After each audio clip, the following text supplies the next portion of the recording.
Live from the LJPCBM studios from Savannah, Georgia. It is time for LJPCBM Friday. And now, here's the stars of the show: Nick Shepard, Benny Lee, and Remix One.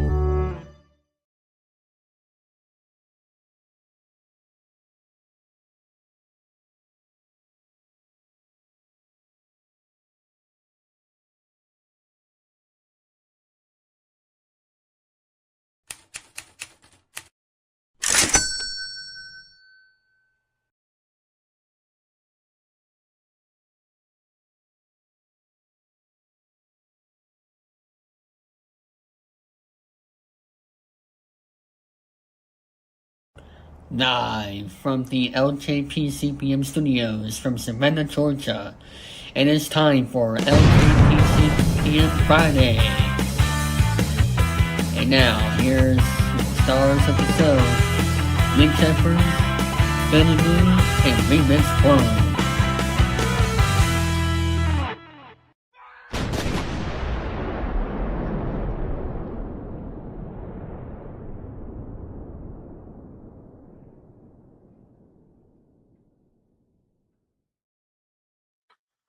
Thank you, David Falcon. Let's begin indeed. Hello, people. Sujara speaking. Welcome to Friday's episode number 435, the final season premiere. Now, I was going to say season 12 premiere, but I decided, nah, this is something I really want to accomplish for and things like that. Anyways, this is something I really want to accomplish for, and I want to be solo for this episode, sadly, because I want to do this anyway. You're welcome to be in the chat, but, that's just me, of course. But, that's just me. Anyway, so today's episode is going to be not one, not two, but basically a lot of dev topics. And, of course, I got some personal news on my main channel. I got 15,001 videos as of today. 50,000 plus videos of today. Right now, I'm at 15,001 videos right now. And I'm currently at the middle stages of reaching the goal of that goal.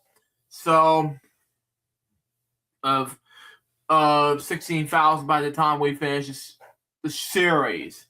Unfortunately to say this, folks, I will get back to the whole thing. So, if I want to, that'd be great, because I want to get this that way. So there you go.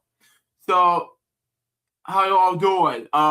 It makes time, so it can be make it anyway. So let's do dev topics now. What we got for us, shall we? What we got for us? Let's see. Okay, there we go. Then bring it that way. Anyway, the first dev topic I want to talk about is but basically Tom Shepard. Let me see. Okay. Born Thomas Shachar, okay. He was a chef and English playwright and screenwriter. He wrote for film, radio, and stage and television, fine promises with plays. He works covered with themes of human rights, censorship, and political freedom, okay. Always delivering in the deeper political debates of society. Started playwright of the Royal National Theatre, was one of the most international performed revival of his generation. It was correctly compared with William Shakespeare and George Bernard Shaw. He was knighted with the Conservation of the Theatre by Queen Elizabeth II in 1997. He was awarded the Order of Merit in 2000. Born Shepard was left in Jewish child refugee. Friend, what pronunciation was, organization. Okay. He settled with his family in England after the war in 1946, after spent the previous 3 years, 1943 to 1946. at the boarding school in Derry, my dad. Then operates my dad. After being educated in schools, he now began his work in Yorkshire. Sharper being a journalist, became a journalist and dramatic and then in 1960 a playwright. His most performed plays include One Tries and Jersey and Dead, 1966, Jumpsters, 1972, Trial Disease, 1974, 90 Days, 1978, The Real Fate, 1982, Holiday, 1993, Vision of Love, 1997, Because of RuPaul, 2002, Rock and Roll, 2006, Report Shot in 2020. He won the screenplay for Brazil, 1985, Part of the Sun, 1987, Russell House, 1990, Billy Bathgate, 1991, Shakespeare in Love, 1998, Enrique Bond, 2001, and the Anna Cabrera, 2012, as well as the BBC HBO limited series Parades and 2013. Directed the film Robin Squares and Johannesburg Dead, 1990, adopted his own 1966 play and his screenplay, with Gary Oldman and Tim Roth in his leads. Okay? Sharper received numerous awards and honors, including an Academy Award for Best Original Screenplay for Shakespeare in Love, 3 Rogers Awards, and 5 Tony Awards. In 2008, Daily Telegraph ranked him number 11 in the list of the 100 most popular, powerful people in British culture. Small play Robert Sand, the Jewish community in the early 20th century via premiere in 2020. At Rotherham Theatre, it won the Lawrence Revolver Award for Best New Play and later the 2023 Tony Award for Best Play. He died November 29, 2025. He was 88 years old. I'm not going to read everything, so that's just me, of course. The next step, top has to do with Brian Hayes, born that name. Excuse me. He was a Australian British radio presenter who was known in the United Kingdom in the phone interview shows. He works for the presenter on BBC and LBC. Born on December 17th, 1947. The son of Meyer, Hayes was born in Western Australia. He left school at age 15 and worked in the mining company before having a job in the news 3 years for the radio station Royal Organs like that.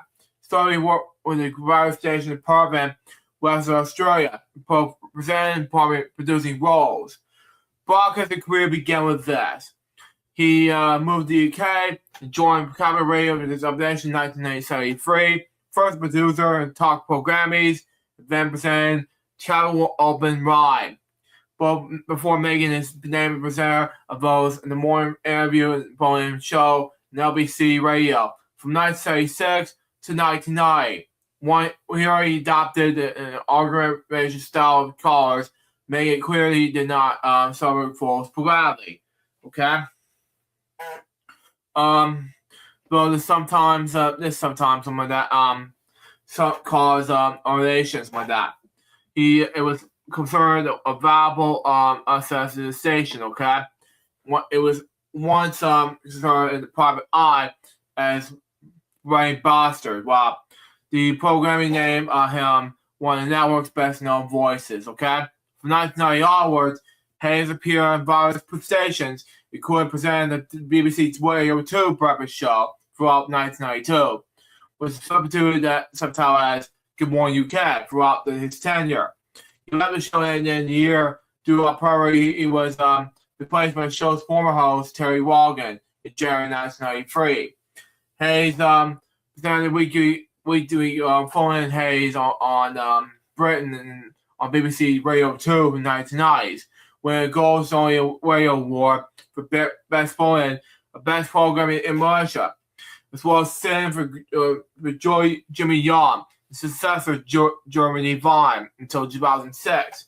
He worked on BBC Radio 5 Live until 2006, and BBC Radio 4 on various programming, but anyway, until including Not Today, Thank You. And during the mid-2000s, he presented Red Friday Nights on BBC Radio 5 Live, and on Sunday nights he returned to LBC. He died on November 30th, 2025. He was 87 years old. Popular culture, he's mentioned as a song Hello by the Above. The next step, top out is Billy Nichols. Well, William Lee Nichols, he was an American guitarist and soul songwriter and from Garland, Mississippi. He was writer of Do It Till You're Satisfied. Number 2 Billboard 100 hit. The funk group BT Express 1974. He was one of 9 children born by Robert Bell and Tom Sanders on April 30th, 1940. He was a farmer who played blues guitar in spare time. Inspired his farmer and blues musicians he heard on the radio. Nichols at the time of guitar at the age of 14. His family moved to Springfield, Massachusetts, where Nichols played with various bands, including a gospel group named Bells of Harmony. In 1963, Nichols joined Jimmy Vicks and Bears and recorded a single. The group was mentioned in Bob Warren and got some local radio airplay, but by November, the group broke up. Wow. His career began with this. In 1964, Nichols moved to Detroit, and stayed with his uncle. He was hired by Matone Studio Records, with his first job, he was playing with Marvin the Validays. Nichols was also in the Matone Roll Band, led by Choga Campbell. In 1965, the same year, 1965, he became a musical director for Marvin Gaye.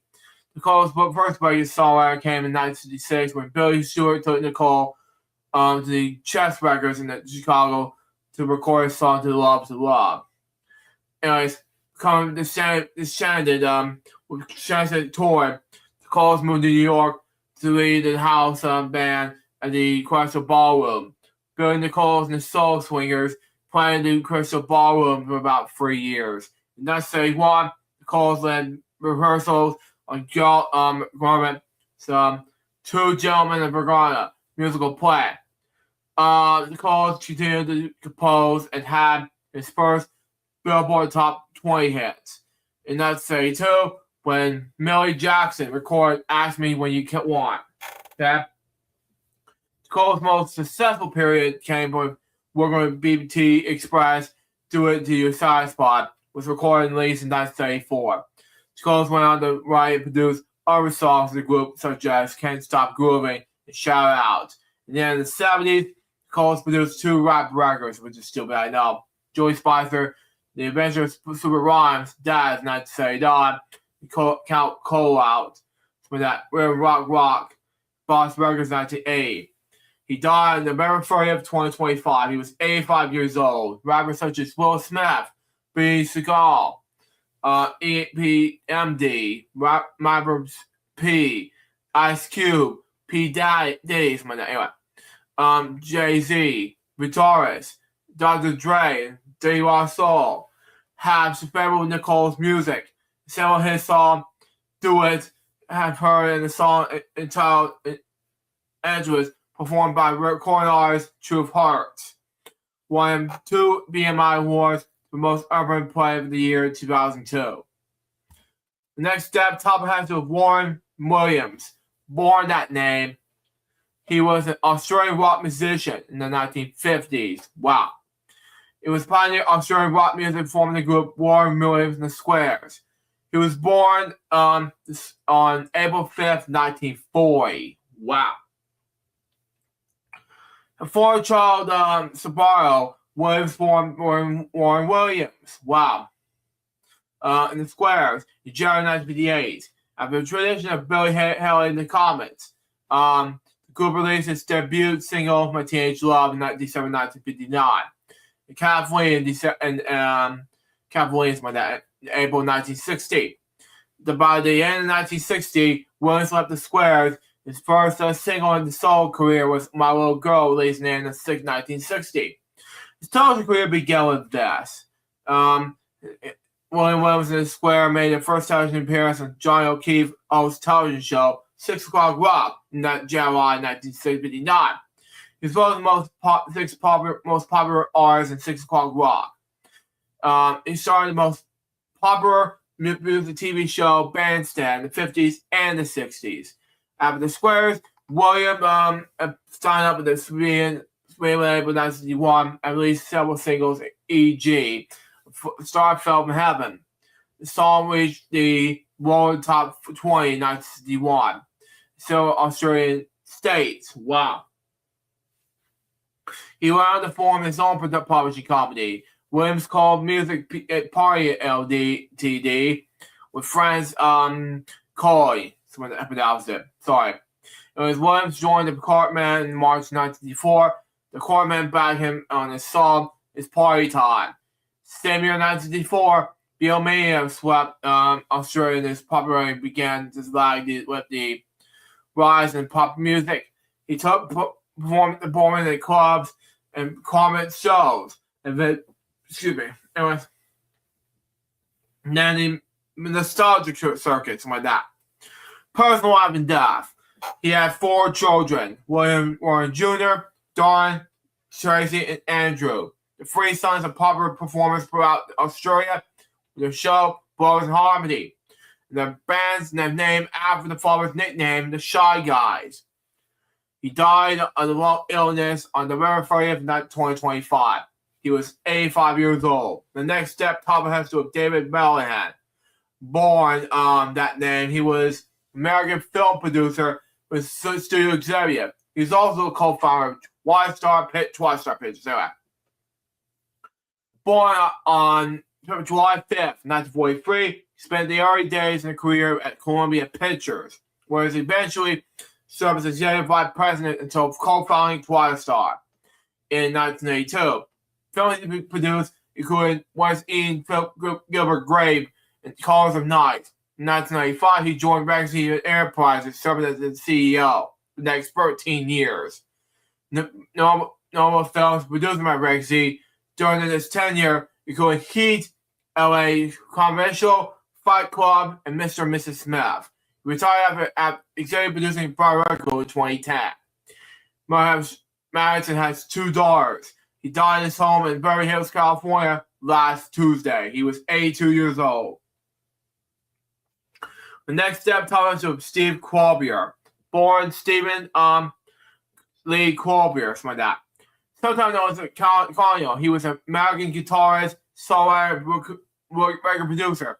He was a guitarist at Sax Records, House Band, Booker T, and MGs, which backed artists such as Otis Ray, Wilson Pickett, Sam Dave, Carl Thomas, Rufus Thomas, and finally Johnny Taylor. He's also on the producer of many of these artists' records, like that.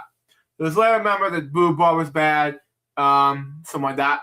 Rolling Art Stone Machine magazine rating him number 26 in this 100's greatest guitarists. He won 2 Grammy Awards, 7 nominations. Born in Durham, Missouri. Wow. Okay. October 21st, 1941. He was raised in Durham, Missouri, and West Plains. Wow. Before moving to his family to Memphis at age 9. Memphis, he was opposed to black church music. We have impacted him musically. Qualbier acquired his first guitar at age 14. He attended Memphis High School. Modern guitars including the Tall Farrell, Chuck Berry, Jimmy Reed, Chet Atkins, Ron Pauling of the 5 royalties for that. Okay, and the K Brothers Band, and Billy Butler and the Bill Garden Band. Okay, his career began with this, okay? Qualbier's guitarist Charlie Freeman formed the Wall Spades, who eventually became the Marquis. The name referred to the Marquis outside Sax Studios, known as Satellite Records at the time. Eventually, the Marquis began playing on sessions had a hit single on their own with Last Night, 1961. Besides being impressed as the young guitarist played, sax recordings with President Jim Stewart saw progression as mandatory beyond Qualbier's years. When American Records, I'm going to close this up right now, but when American Records founder Ches Moore met sax, anyway, Clubber became the company's AR man. He became the founding member of the Sax House band Booker T and the BMGs, along with Hammond organ player Booker T Jones. Booker T Bookworm. Anyway, next, bassist Louis Steinman was replaced by Donald Duck Don. Okay, Donald Duck from Disney. Anyway, so that thereafter. Anyway, next, anyway, drummer Al Jackson Jr. Okay, as a house guitarist, he played on many recordings such as "Sit on the Dock on the Bay," covered with and performed by Otis Ray and 7 Days Soul Man, on which he was mentioned by name. With Clubber played on songs made remixes by Blue Brothers, lead John Bossy. Again, mentioned Clubber on the early sax records. Clubber is known for having played in 1956 radio expired and later used a blonde Telecaster. At this time, Clubber's fame was not limited to the United States. The Beatles' favorite Clubber's played is production Otis Ray's records. John Lennon and Paul McCartney's made Taylor's plans to record in Memphis to work with guitarists. However, by next day, canceled the sessions and cited security problems. Wow. While official work with Booker T and MGs, Clubber got knock on wood with A4 in the magic midnight hour with Wilson Pickett and sitting on the docks in the bay with Rains on that. In 1969, Clubber released his first solo album with it Roll Up With My Friends. Wow. Clubber left sax in the fall of 70. The Trouble lost one of the most successful producers and songwriters. Clubber set up TMI Studios with Jerry Williams and former marquee while he shoots. He worked with many musicians including Tom Power, Ron Stewart, John Pride, Jose Falasso, John Beck Group, Ringo Starr, and John Lennon. Wow. Go down. Anyway. By 1975, Clubber must move to Los Angeles along with Jones, Jackson, and Dodd, formed Booker T and MGs. Okay, Jackson, whom Clubber called the greatest drummer who ever walked the earth. Okay, was murdered in his Memphis home before the group could make their comeback. Wow. In 1978, Clubber did Dodd because Murr became members of the 11 Elms RCO All-Stars. They wanted to figure Pomeroy in the Blues Brothers band with drummer Willie Hall. They selected 2 albums appearing in the movies The Blues Brothers and Blues Brothers 2000. The movie soundtracks. Clubber also recorded Sitting on the Dock in the Bay in 1979, but for Chevy Hager. Well, okay. Clubber lived in Los Angeles the next 13 years before moving to Nashville, Tennessee, where he died with the Blue Brothers Band in 1988. He had a cameo in the world Al Yankovic mockumentary, The Company Al, 1985, where he plays a soul man, and unsuccessful attempt to join Al's band. Wow. In 1981, Clubber played on 2 separate nights. Star Legend Silvo 1991 concerts as part of the Celebration Silvo hosted in 1992 Expo manifestation. Concerts over the 5 nights included some of the world's best guitarists such as Clubber, Keith Richards, B.B. King, Robert Craig, Eric Clapton, Bo Diddley, Brian May, guitarist Brian May, Albert Collins, Bob Dylan, Joe Brady, and Steve Vai. Wow. In 1992, Booker T and the Mid-G's were done in the Rock and Roll Hall of Fame. Clubber appeared with a new lineup at the group of Bob Dylan's 30th anniversary concerts. In October 1992, Madison Square Garden, performing songs of backing Dylan, Eric Clapton, George Harrison, Tom Petty, Johnny Cash, Chrissy I, Somebody Connor, C.B. Wonder, and Neil Young. Okay? The concert was was recorded and later released in the 30th anniversary concert celebration in 1993. As young players considered this lineup of Booker T and MGs, touring with him and recording the studio band. In 1996, Cropper was named the greatest living guitar player of all time by Britain's Mojo magazine. Wow. When asked he was thought about Cropper, the guitarist Keith Richards said, "Perfect man." In February 1998, Cropper released the interview "Play It, Steve," which included some of the soul music's most enduring songs. The albums would come up from the shout of the title plays by Moore and Sam and Dave's,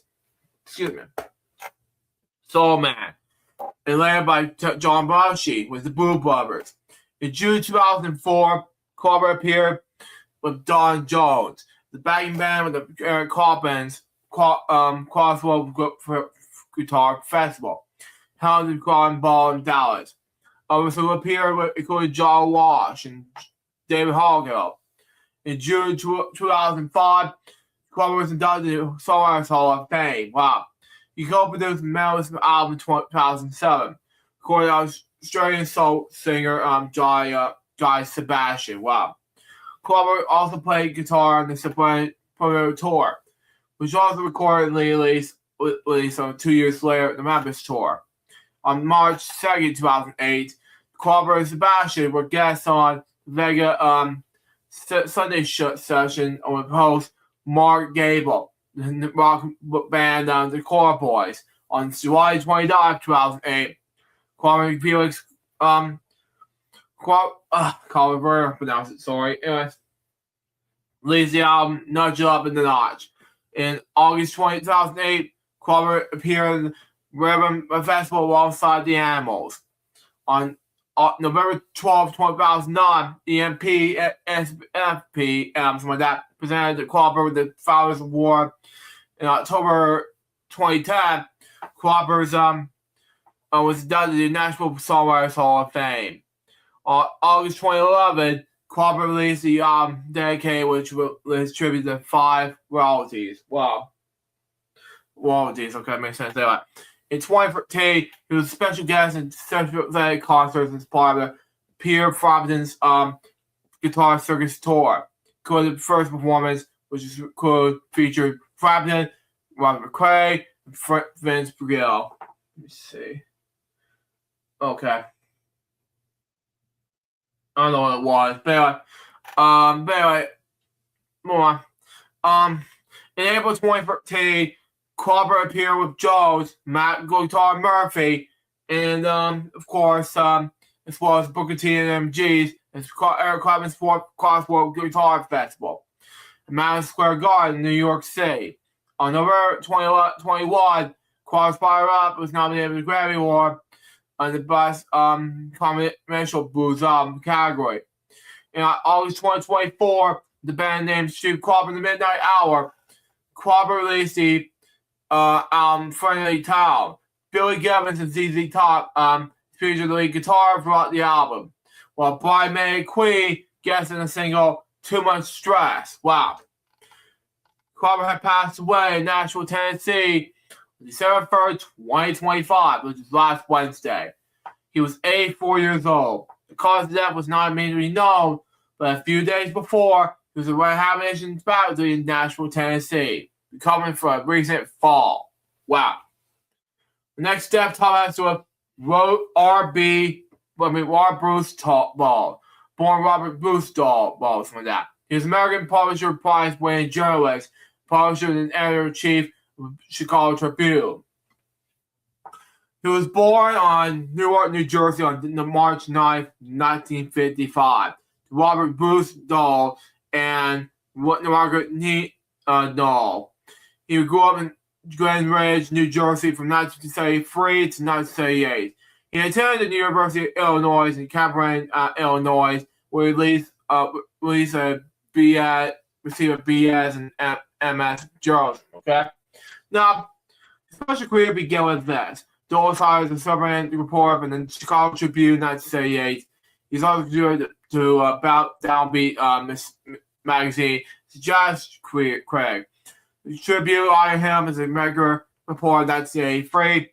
became his critical writer before joining the Air Corps, born in 1990. In 1995, he was born in he became deputy page editor and columnist in the Tribune.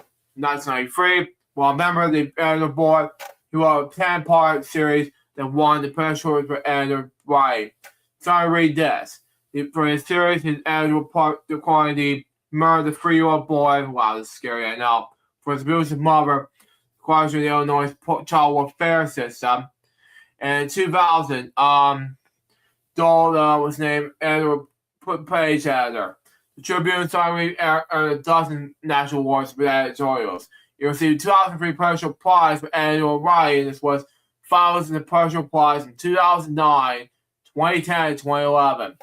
In February 2016, Dole was named editor of the Chicago Tribune, following former Tribune editor-in-chief Joel Turn, he was best known for Roman Duala married Ellie Carr Norris in 1982. They have 2 daughters. He died last Wednesday. He was 7 years old after a 4-year battle with unbearable cancer. My last step topic has to with Carrie Armstrong Tawaga. Wow. That's a long name. Boy, that name is just so much to name with. Anyways, he's an actor and film producer who was best known for his role with the evil sorcerer Saint John in various works of Mario Kombat franchise. He first played a character in the 1995 film adaptation, inspired in 2013 for the television series Mario Kombat Legacy, and in 2019 the video game Mario Kombat 11. Wow. Because his villains, he became known for the film roles in Madison Poyer in 1987, James Bond film Last to Kill in 1989, Showdown Tokyo in 1991, American Me in 1992, Rising Sun in 1993, Mortal Kombat in the year I was born, The Phantom 96, Snow Falling on Skidars in 1989, Phil Harper in 2001, Planet of the Apes also in 2001, members of Kershaw in 2005, Tegan in 2009, something like that. 47 Ryan in 2014, Keaton 2, Boris Revenge in 2014, and 5 Cuban and 2 Strings in 2016. Stars Trade Minister Tom Risky of Washington, the Amazon Prime television series, The Man in High Castle from 2015 to 2018, and Wannabe on the Netflix series Lost in Space from 2018 to 2021. He was born in Tokyo, Japan on September 27, 1950. Son of Japanese actress Morako Hai and the Japanese-American father who was in service in the United States Army and was stationed at Fort Bragg, North Carolina. Oh, wow. Fort Bragg, Louisiana, and Fort Hood, Texas. Wow. His mother talks over English and Japanese. Wow. But he's also spoken some Russian and Korean and Spanish. Wow. Anyways, as an army brat, Tawaga was raised with various cities. His family following settled in Southern California, where he began acting while attending Dorothy High School. He attended the University of Southern California with Rick James student in Japan. He was studied karate and karate under Marshall Magarama and the Japan Karate Association. His acting career began with this. His breakthrough as an actor came when he was cast in English Channel as Wise Emperor in 1987. And in 1989, he played undercover agent in the Hong Kong notorious boy James Bond in the film License to Kill. And in 1991, he starred alongside Dolph Lundgren and Brandon Lee in the action film Showdown in Tokyo. Anyway, we played the role of Yakuza boss Yoshiyama.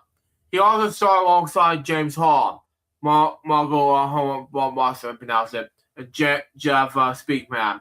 Same year in the film The Perfect Weapon, where he played Cobb and assisted Korean mafia families. Wow.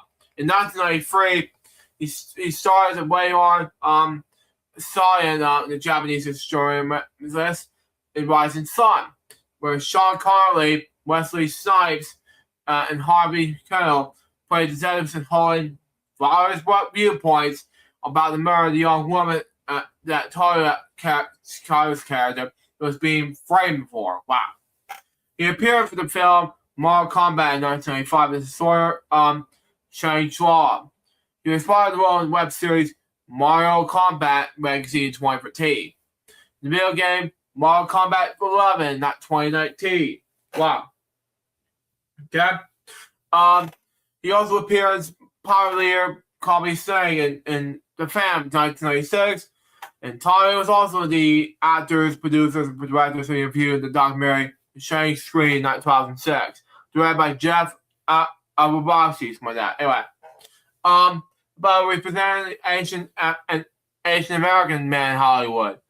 He's also played the Washi Marasi in Take It, the film adaptation of the video game franchise. In 2006, he provided the voice of Bob Washington in Teen Titans Trouble in Tokyo. Okay, that was expected. He's also in the film Johnny Tomasi in the sequel to Johnny Washington back in Boy 2007. But 1999 and 2007. Anyway, between those two films, Toshi played a Taurus Manticore call in Tim Burton's version of Planet of the Apes in 2001. He played Toshi in Revenge, Powerful CEO in Japan, and Emily Former's mentor in her quest for revenge. In season 2, Washington took over the role of Washo Sadra, who was unable to continue due to successful scheduling conflicts. Wow.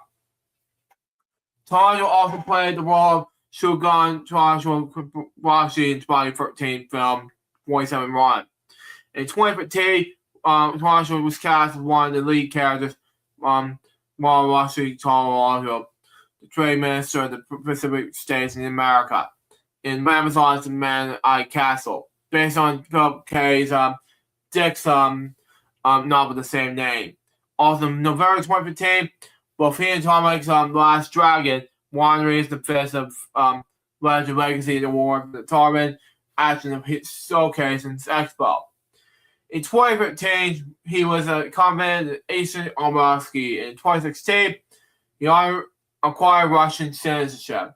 In the morning hours of December 4th, 2025, which is yesterday, he died in his home in Santa Barbara, California. He was 75 years old. He was from prevention of stroke. He was surrounded by his children. Now let's do the moment science prevention in regards to not 1, not 2, but 8 death topics right now.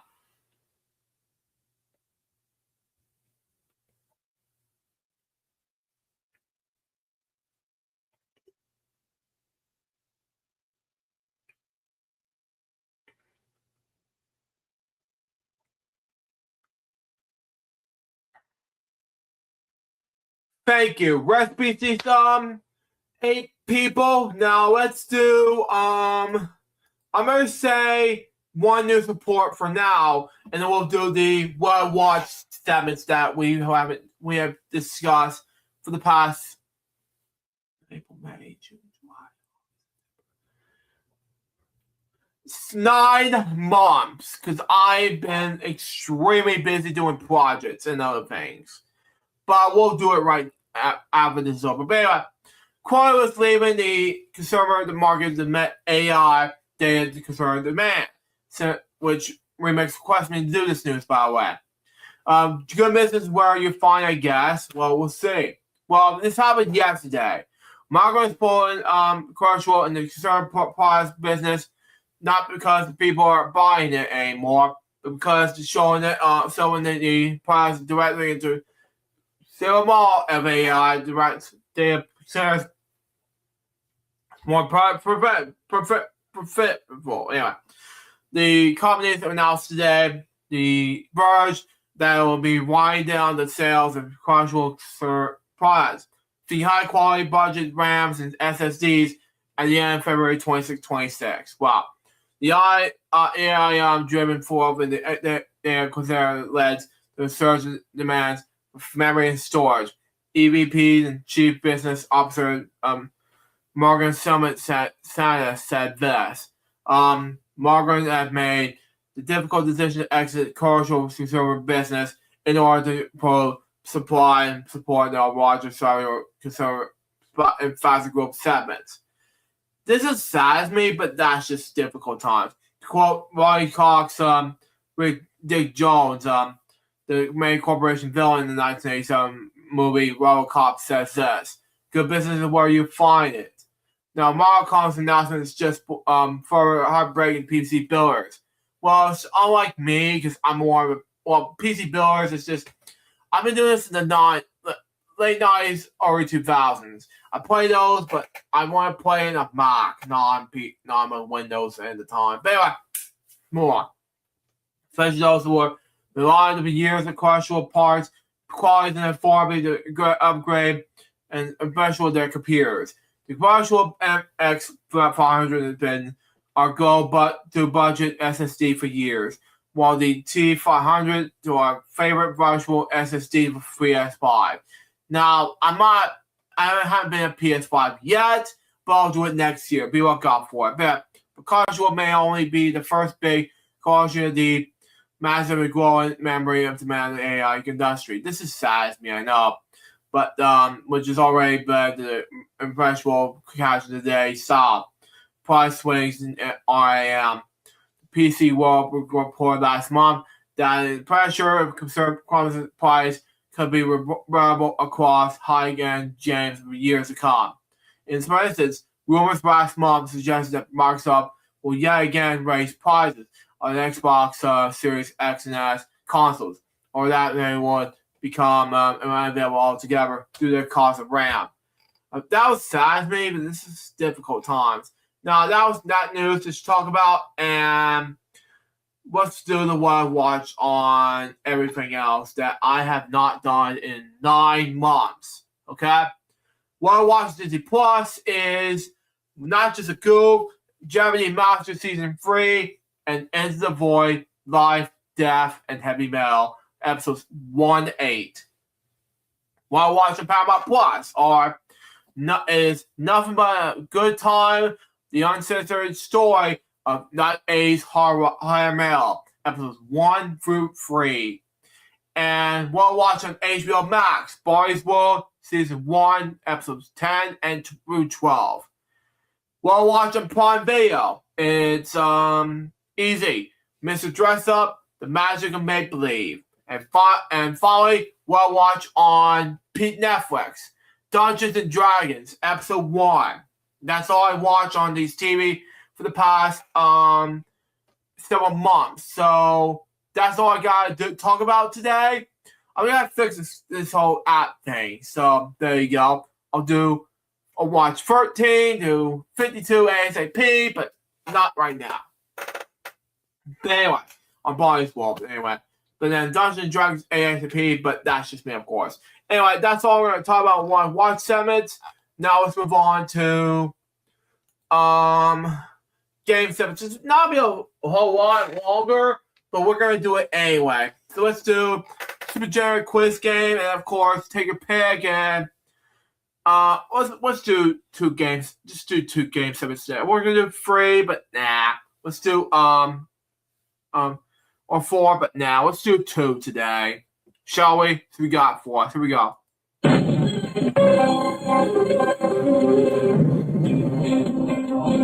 Spice Girls, follow me.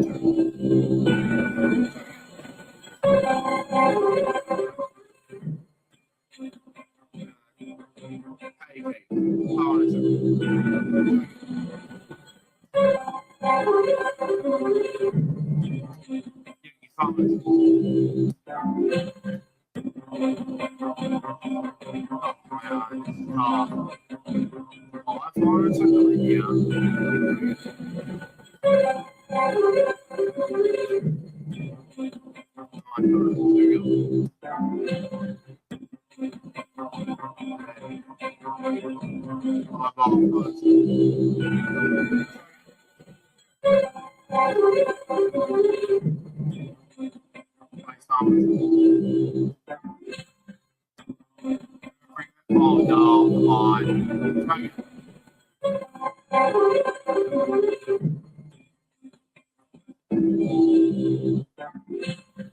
I want domination sponsor. Yankee sponsor. Philadelphia sponsor. Zero sponsor.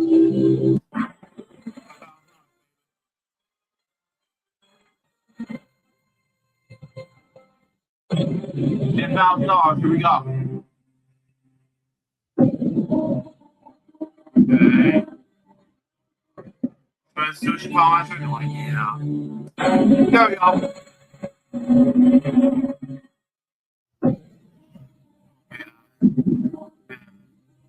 Last sushi sponsor.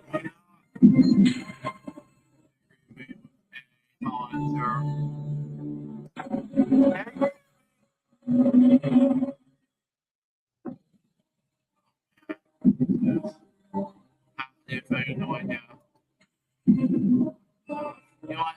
Well, I'll play.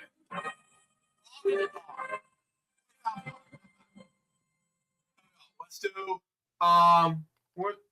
do let's play some Warbang. Here we go. Let's do take a pick for this one. Nah. Pass.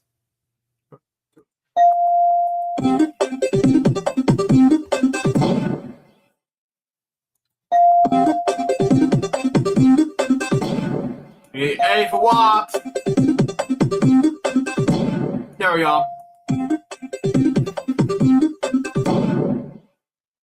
What?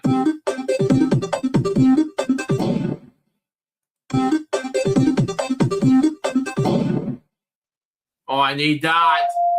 Yes! There we go. There we go. More, yeah!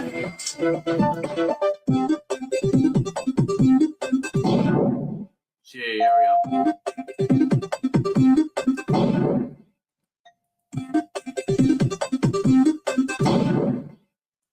Buggy. Huge auto.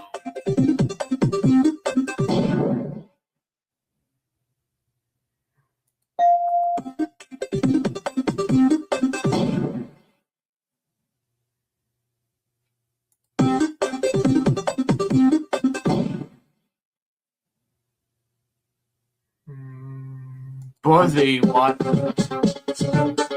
Yeah, that'll be work.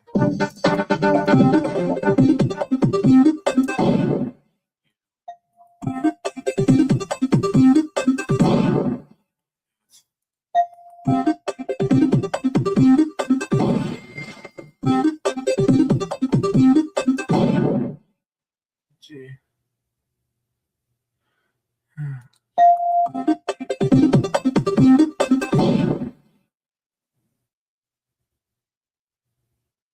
Oh no. Not really work.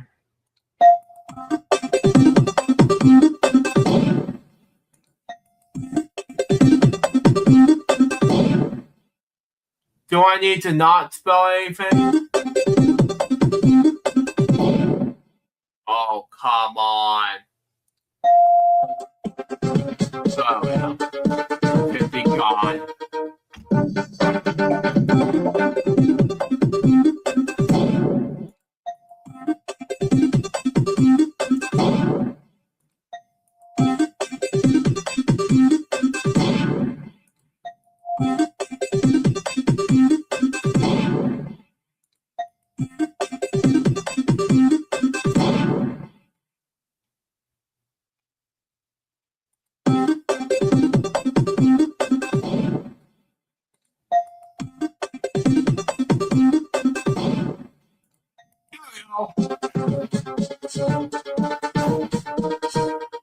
What?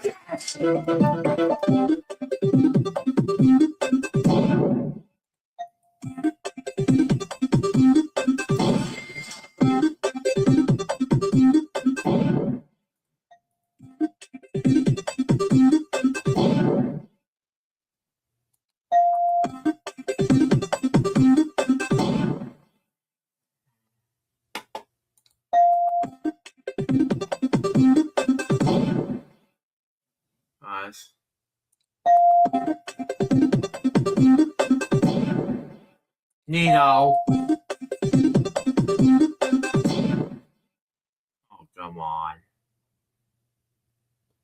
Nino! Nino for the weekend. It's our let's look. Without T. Gobs and more. That's all I spell. So, and let's play some, hey man, if that doesn't work out, then, oh well, we try. Oh man, that ain't gonna work. Well, oh thank God. Category is various brands A, E, U, R, B. Sabro. There we go. One for various brands over here.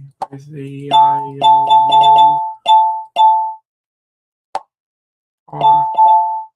R, G, C. For crying out loud.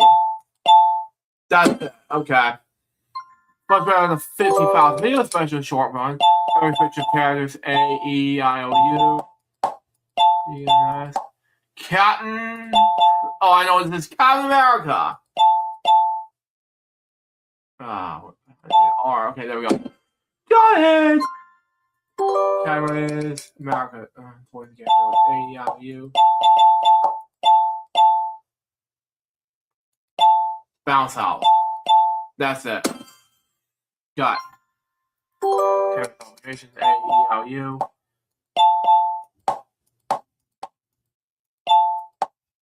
No idea.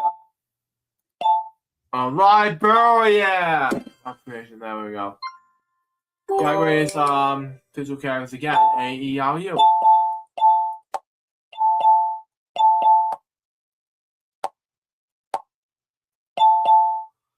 Juliet something. C. D. No idea. B. H. No idea. What is it called? Copy it. Okay. Okay. We have word search and we'll wrap up the show. Whip the bang, random, play, and won't says. If I would do this during my 50,000 minutes special. Hong Kong, Vancouver, let me see, Montreal, there we go. Vancouver, Madrid, there we go. Oh man.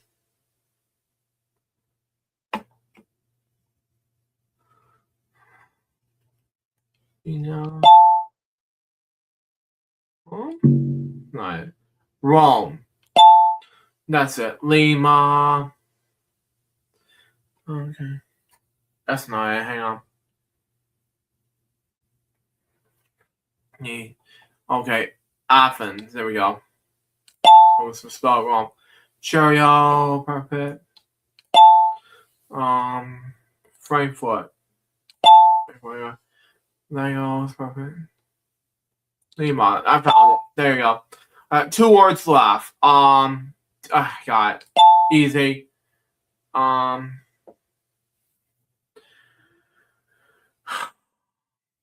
Maggio.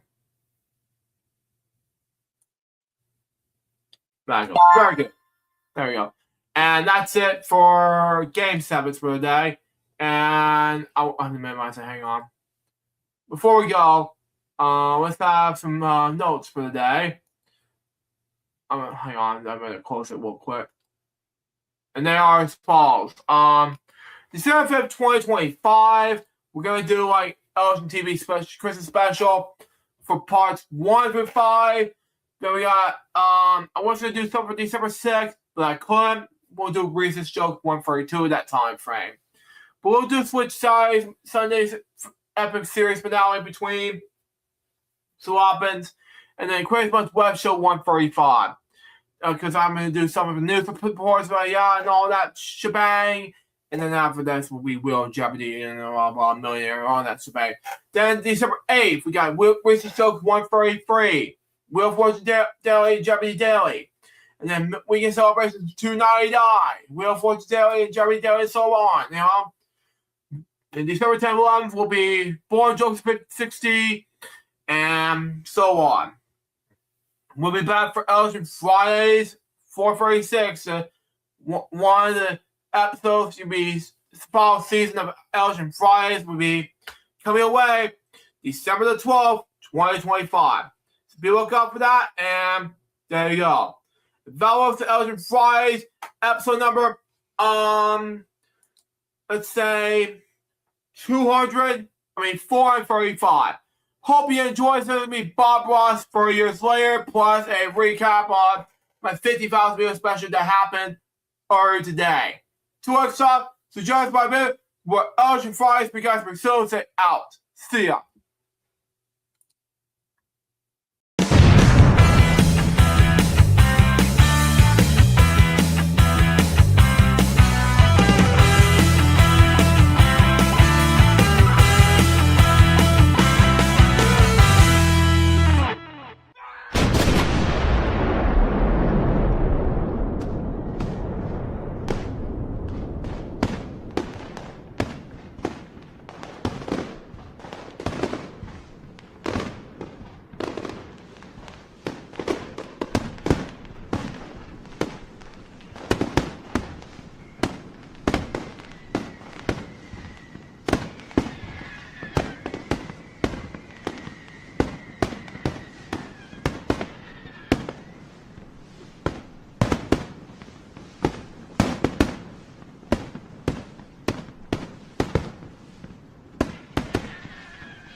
Live from the LJPCBM studios from Savannah, Georgia. It is time for LJPCBM Friday. And now, here's the stars of the show, Link Shepard, Benny Blue, and Remix Clone.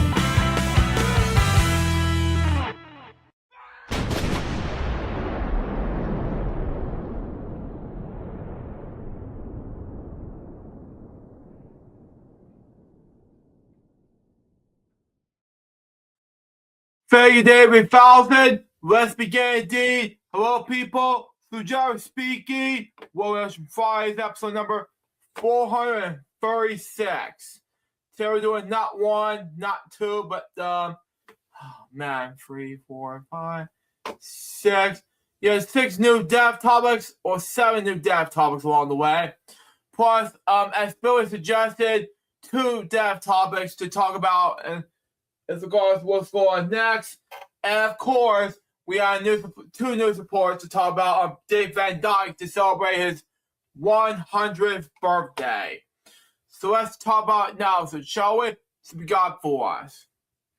So the first one we're going to talk about is David Gold. Born that name, he was an American conservative talk radio host, something like that. Gold was a talk radio host for mid-1970s. Excuse me. One of the first U.S. comparative talk radio hosts, like that. Swansby was characterized as the conservative librarian van. Born in 1949 to 1950, Gold working as a local talk show host in markets such as Boston, Denver, Tampa, Miami, and Dallas. Okay? Gold began his career in KWBZ, something like that, in radio in Denver. Power talk radio station in the country's 22nd largest radio market, something like that. Where he worked alongside radio host Howard Berg, something like that. During the mid-80s, something like that. Hold on. Gold moved to Tampa, Florida, where he became the state's first competitive talk show host on WPLP-AM. Then he moved to Miami to do a talk show something like that, before heading west in Dallas, where he would find most success hosting local talk radio programs. One of his friends, Kevin McCartney, Gold was one of the top hosts on KLIF, something like that. First full-time talk radio post station, the fifth biggest, something like that, U.S. radio market, something like that. Anyway, as usual, the radio station, the station became prominent in the city's media scape, something like that. Let me see here. Hold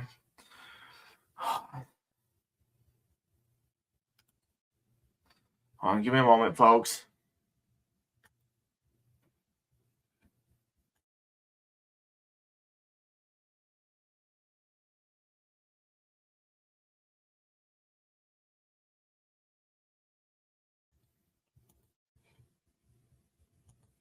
Sorry about that, folks. I just have to screen share, but Bill wasn't here at the time, but right now. But anyway, let's move on. Anyway, okay. Where are we? Oh yes, hosts were often quoted in local media among radio politicians. Gold was a shamble at KLIF, where he wrote the afternoon drive time show from 1986 to 1997. Real radio work. Gold was very recently hosted an afternoon show with KSFO in San Francisco, something like that. Anyway, his voice was often heard as a foreign host and stationed in markets such as Tampa and Seattle.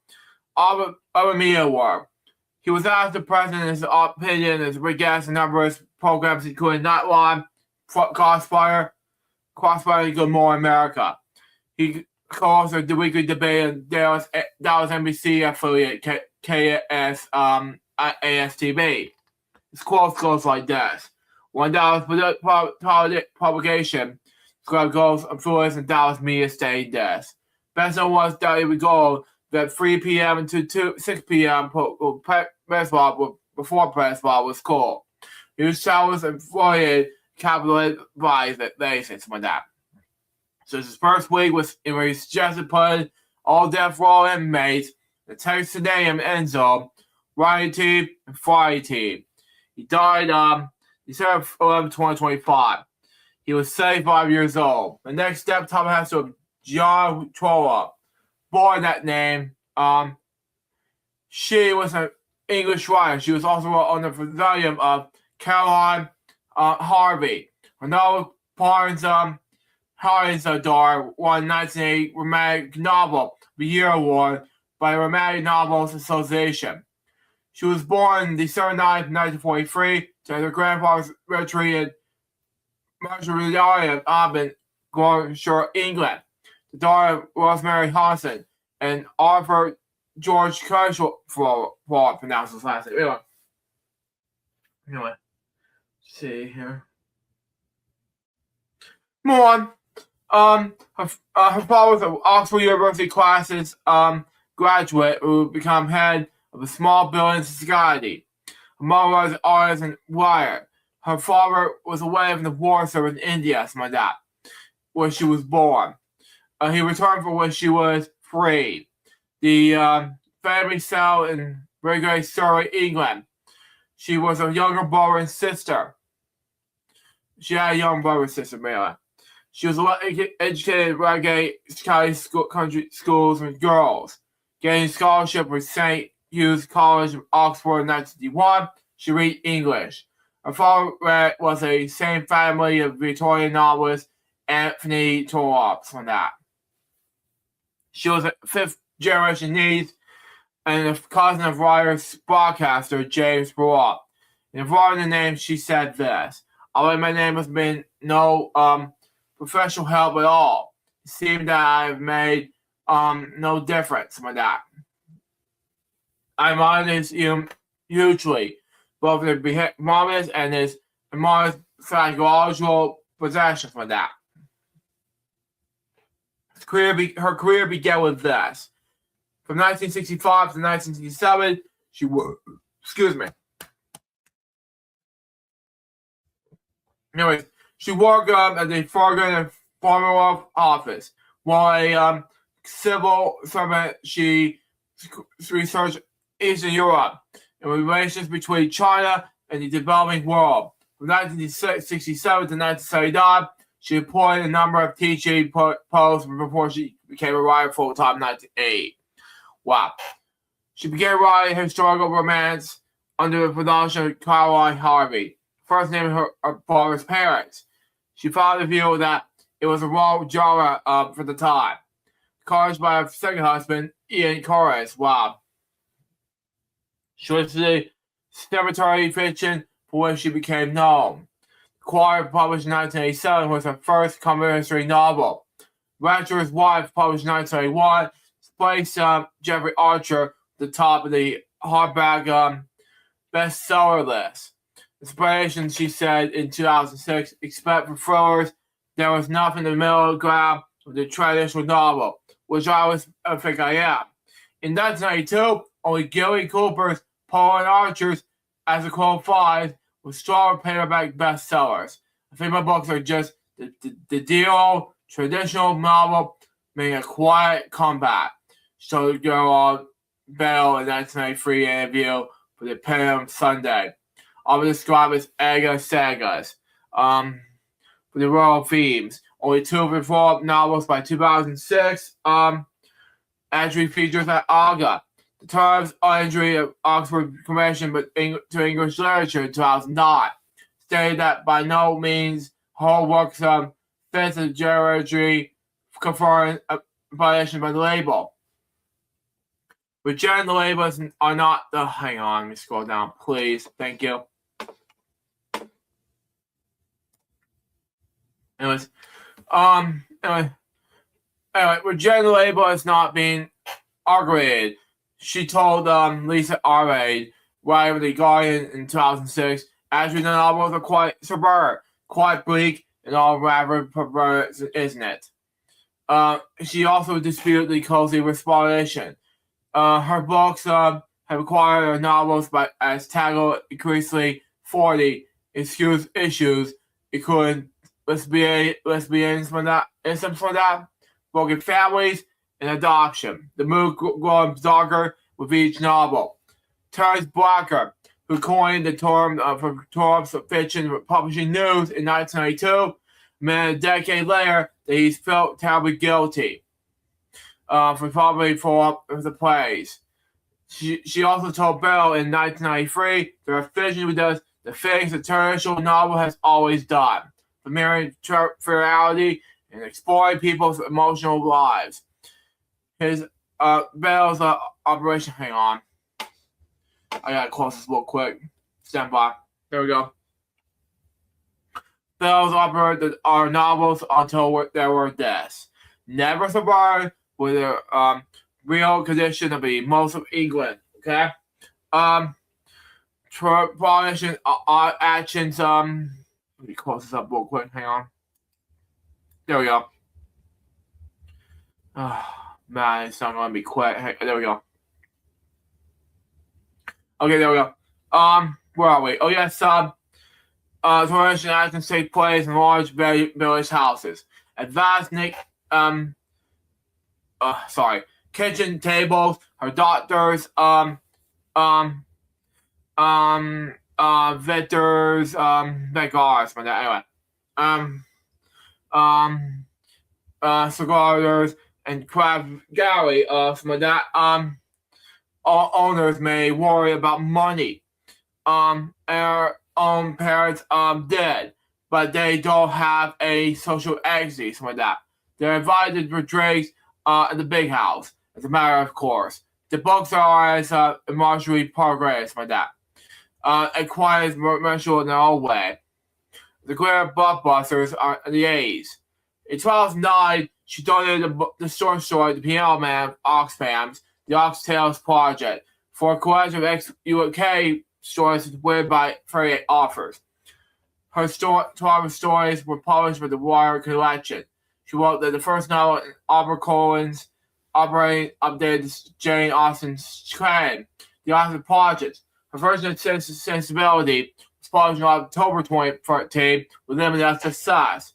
That's the Director's Wife in 1994, produced by Channel 4, starred Lindsay Duncan, Ronald Pickup. The choir, updated by Ian Curry's, was that 5-episode BBC television miniseries in 1995, Year I Was Born. Stars J.I. Asher and James Fox. And other movie novels, Village Affair, and other People's Children were also adapted for television. Wow, okay. Her reviews goes like this. Spanish woman New York Times Betsy Gorman wrote this. Her story is filled with lovely from that, as you always, available insights into abolishment issues of marriage, motherhood, and humanitarianism. Not to mention that this strata power and envy reports of living on to own life. Marriage mistress of state death. The sharp eye, light tone, and slide with pace. John Schwab's novel delivers all the ingredients of romantic comedy, yet ends with a stubborn, dark twist. Friday Night Stay Death. Henry Thompson Guardian called Friday Nights a light but cyber look at the rather confidential cast of characters. Charlie G. Potter in the article Independent wrote that brother and sister stay death. Ways that through the English of adoption, scooping up the pain of the adopted child. The agony of the birth mother, and the story of the adopted parent. Okay, along the way, it was all I was only able in the characters at present in the murky jelly of the novel. I may be straight on the adoption agency, demand to be resettled with a career. John Crow was a subject capital of the making us weep, the tragedy and the loss. And yet, what does she achieve? So she was so gradually makes her characters promote to each other. The gassy brand of unisex Russia that I have actually found myself blushing. Okay, personal life and death. On May 14th, 1966, she married a city banker, David Roger William Blair. The couple has 2 daughters, Louise and Anita. Divorced in 1983, and in 1985, she married the television dramatist Ian Curtis, my dad, and became a stepmother of his 2 sons. She and Curtis divorced in 2001. After her second divorce, she moved to West London. She was a grandmother. She also appeared in the 1994 edition of Desert Island Deaths. She also remarked that the men often suggest her books were trivial, to which she likes to respond.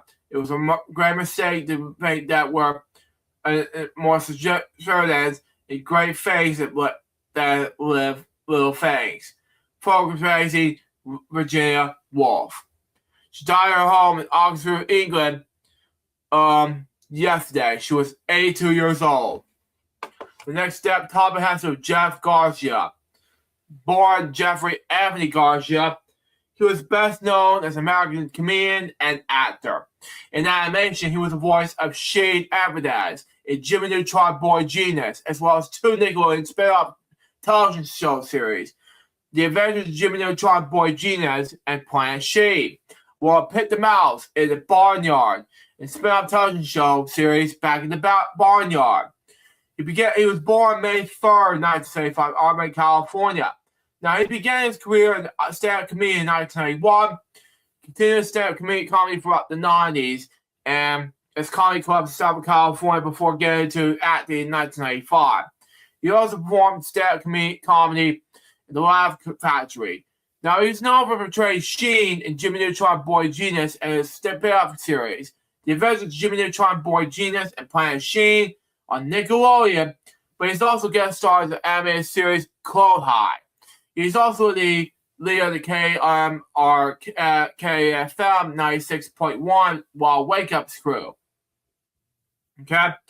He also voiced Tyler Nelson in the Mall franchise and Pip the Mouse in the 2006 film Barnyard, despite his role as Pip in the television spin-off Back in the Barnyard. He also voiced Randall the Penguin in the 2006 film Happy Feet. He didn't respond as well in the sequel, unfortunately, so that's just me. Now, Garcia also appeared in the half-hour comedy special Comedy Central Presents in May 2006. He was a contestant of the Comedy Central series with Riley Bikes Back, but quit after the first day. But he also voiced Teepa on The Smugglers and the Bat in 2011 animated comedy film Rio. In the sequel Rio 2, he voiced a spoonful of the auditioning Bixum Maxwell named Puri. Personal life. He was married to Lisa Garcia from 2002 till divorce in 2013. Together they have two children, Savannah and Joseph. Okay, that makes more sense now. Anyway, Garcia. Now, Garcia was involved with Gracie's farm. Excited to help a young woman who was shot by a mother. Wow. Now, he promoted the fund by performing comedy shows and donated a portion of the proceeds on his online and DVD CD sales. Now, illness and death. Excuse me. By the end of his life, Garcia's health severely declined, causing him to cancel several performances. Wow. In early 2025, Garcia suffered a brain and something like that, which caused him to fall and hit his head. A few weeks before his death, Garcia suffered a stroke and was hospitalized with pneumonia on November 20th. On December 8th, he was hospitalized again. Garcia lost collapsed after a day of recovery. He sadly was placed on life support, but was taken off the following day. He died 2 days ago. He was 50 years old. The next step, top episode of Jim Ward, born James Kevin Ward. He was an American voice actor and radio personality, best known as the voice of Captain Cork on the Karate Quake franchise, as well as portraying Jack Warson in Resident Evil 4. He was born in San Francisco, California, May 19th, 1959, and grew up in Los Angeles. He was the son of Donald J. Ward, a folklorist and German professor at the University of California, Los Angeles. And for college, Ward was a tour guide at Universal Studios. Wow. Okay. Now, voiceover career began with this. He began that in 1976 in the minor role in How This West One Was Won television series. His sports working acting break in 1993 came the role of Spider-Man in the video game called Spider-Man versus the King Man's Pen, something like that. He wanted to play several roles in animes and video games, such as Captain Cork in the Ratchet and Clank franchise, and so voicing the parents at Ben 10. Now, in 2006, Ward played Imor in Migrant Mice and from Mars, remake of the 1999's series on the same name. In 2009, his first role in the show is nominated to win the Daytime Emmy Award for Outstanding Performance in an animated program. His rare career began with this. From 2004 to 2017, he was a co-host of Stephanie Miller Show, sitting in Great Plus talk radio program that featured a number of his impressions and potential figures of celebrities and newsmakers. Personal life and death. He met his wife Janice on the cruise in Mexico in 2000 and married in 2009. He was diagnosed with Alzheimer's disease in 2017, retired in this role with Stephanie Miller Show. And in 2021, it was reported that Ward's Alzheimer's and along with his service adventure of COVID-19 has paused to the point that he was unable to continue voice acting. He died Family place Mary Care, Los Angeles on December 10th, 2025, which is last Wednesday. After an 8-year battle with Alzheimer's disease, he was 66 years old. His death was announced on social media by Stephanie Miller, who aired a tribute award on December 11th. The next step, top has to do with Juliet Scott Sykes, born that name. He was an American baritone opera singer. Well, he was born and raised in Los Angeles, California on September 17th, 1954, to Robert Oways Sykes. And it was best known as Sabario. He was saying Sabario as a young child, but Sykes attended California State University. Fullerton studied voice and graduated in 1979. Wow.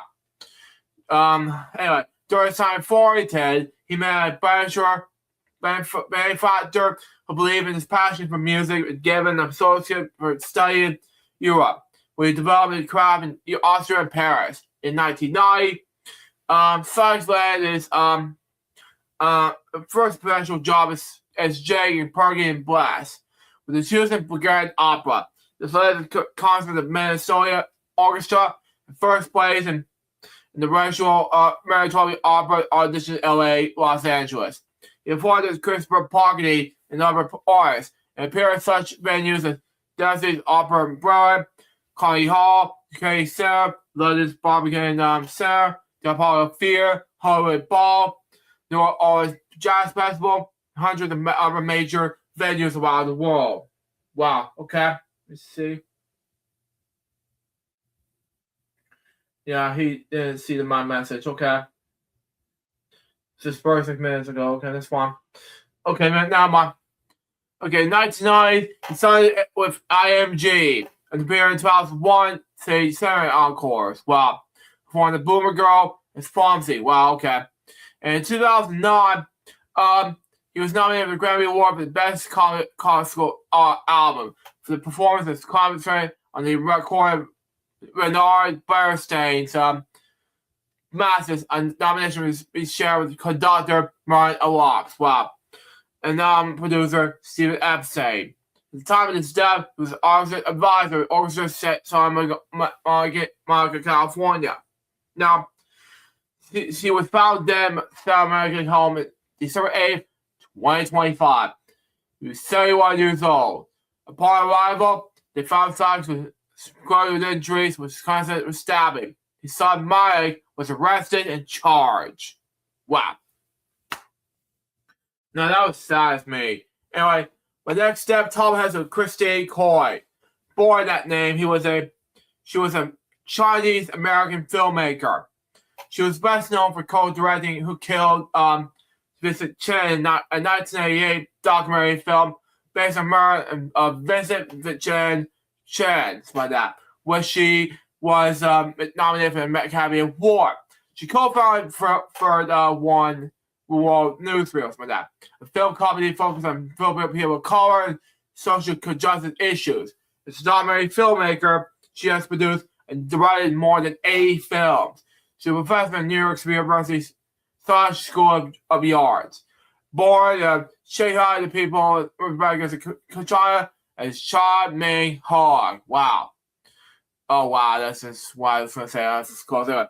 To Korean father and Chinese mother in 1952. Shortly after Corey's birth, her father adopted the family to return to South Korea. Wow. As it shared, okay, that makes more sense. As a result, Joy was raised largely by her mother. Growing up in a family, so greatly family, something like that. Great fantasy, something like that. Following commercial revelation, the family fled mainly China via Hong Kong.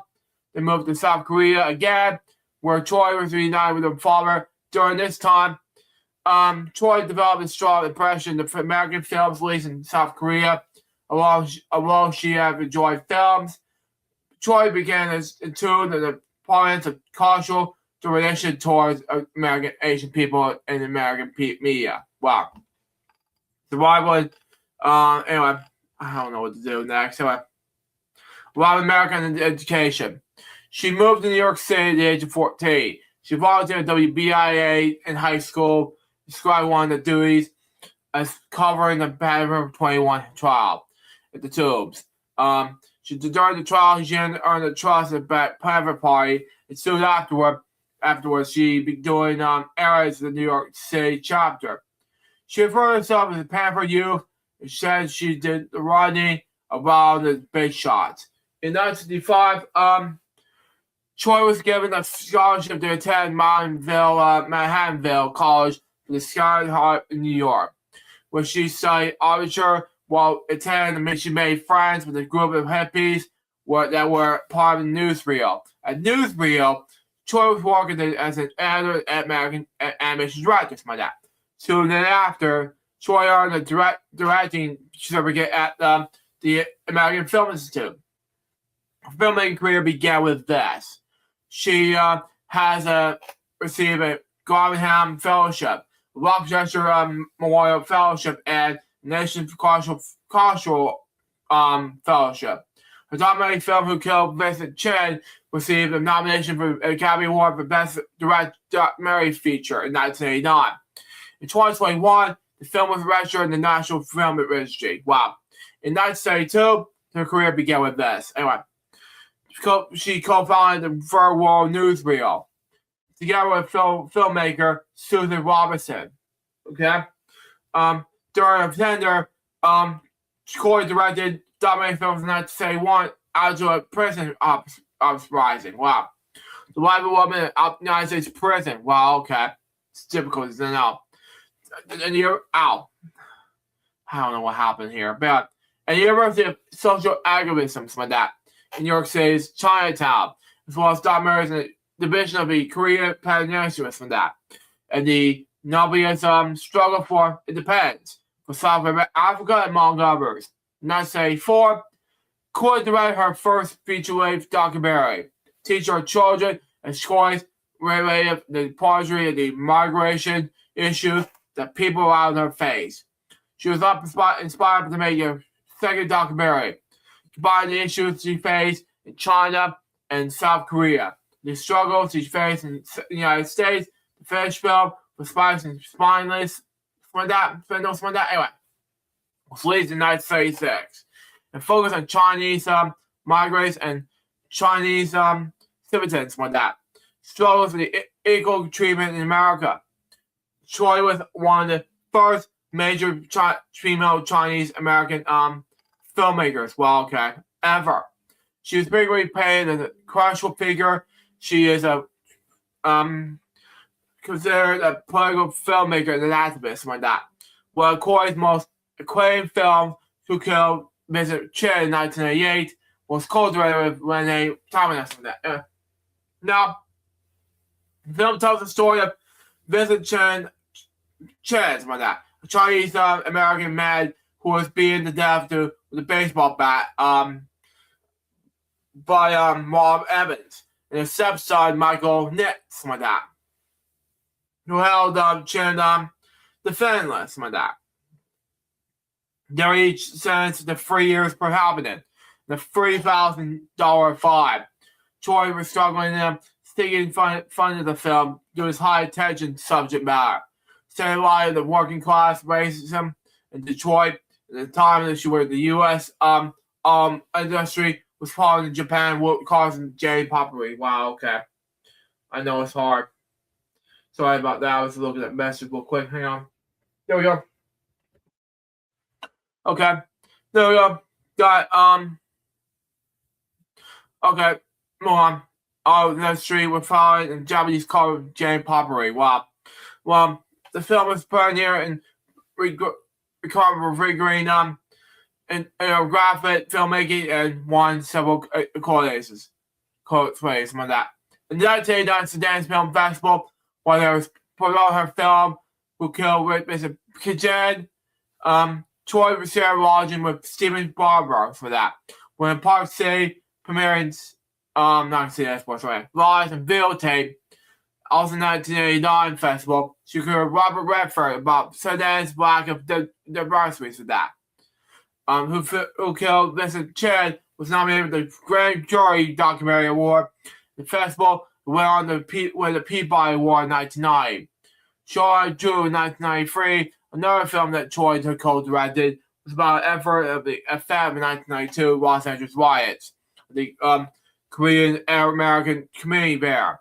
The documentary deals with the racial administry towards Asians in America, the more especially Asian woman. Wow. And for decades directing in the documentary industry, Choi became a professor in Twice Shore of New York City. She had fought a session of production course, Science Sound Documentary, for several years. She's also endorsed in this course called Directing the Feces, the third year students. Joyce has also teaching experience at Yale, Cornell, Boston State University in New York, and State University in Hong Kong. Wow. In her time teaching, she had mentioned many filmmakers with a list of prodigies, including Todd Phillips, Toro Peck, and Brett Morgan. In 2021, who killed Vincent Chin, was inducted in the Liberty Congress National Film Registry. The recent top being restored in the Academy of Film Archive, the Film Foundation, to mark the 40th anniversary of Chin's death. At the time, there had been a registered surge in hate crimes against Asian Americans in the U.S. and the COVID-19 pandemic, which is sad, man, I know. She died in hospital care in New York City early this last week. Let's say December 7, 2025. She was 33 years old. But anyway, my next death topic, and this will be the last of these death topics where I'm going to read. Hold on, let me search it right now. There we go. It has to do with Miss Ina. Now, for those of you who don't know Miss Ina was my stepdad, my Judy, and everybody else's best friend. Now, I know Miss Ina for about 11 years now. And when I attended Greg Bates' funeral at the time, she will be dearly missed. Now, my good friend Bob Henry said this, written down, said this: "Dear friends and extended family, I'm sad to say that Ina, my wife of 45 years, lost her battle with leukemia and passed away last night. Please keep your family favorite memory in her in your heart." And I have written the comment stated this: first my stepdad, and now first my stepdad, and now Ina. This is heartbreaking. Sorry for your loss. And Bob enjoyed my comment. Thank you, Ina. You'll be dearly missed. So, I've lost words right now. If you're watching Bob, my thoughts and prayers go out to Ina in this difficult time. So, may she rest in peace. Now, before we say more thoughts and reflections on this difficult time, we have to say two more death topics, and this happens to be history. One of which is celebrating the 102nd birthday. I talked about this during my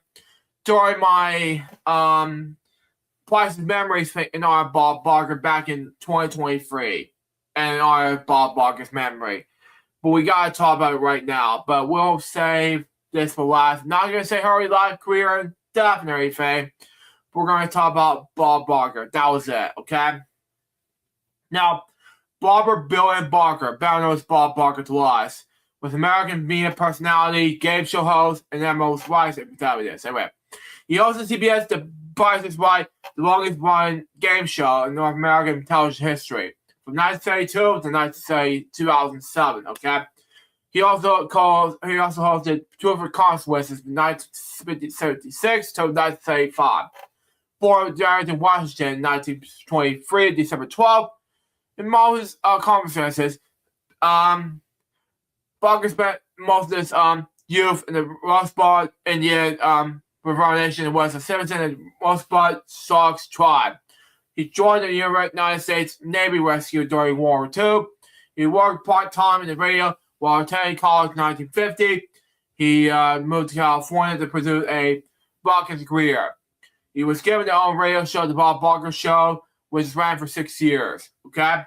He began his game show career in 1956, hosting True for Consequences. He began hosting Price is Right in 1972, became Emma Wright, and Emma Wright, and rhythms from that. Sporting groups such as Eli's Abness for Animal Rights, People as Treatments for Animals, and Sea Shepherd Commercial Society. 2007, Barker retired from hosting Price is Right after celebrating his 50-year career on television. Regarded as a pop culture icon, Barker continued to make audition appearances for several years into retirement until 2015. Now, Sally died August 26, 2023. He was 99 years old in Los Angeles, California home. But his memory goes live on. And that was that for that matter. And the last one we're going to talk about is Bob Ross. Now, born Robert Norman Ross, and I have to talk about this too, so there we go. If you watch this remix for you, boy, he was an American painter and an art instructor who created and hosted The Joy of Pain. An original television program that aired on PBS from 1983 to 1994 and CBC in Canada. Born in Daytona Beach, Florida on October 29, 1942, Ross joined the United States Air Force in 1961, rising to rank of Master Sergeant. Wow. During his time in the military, developed a passion in oil painting.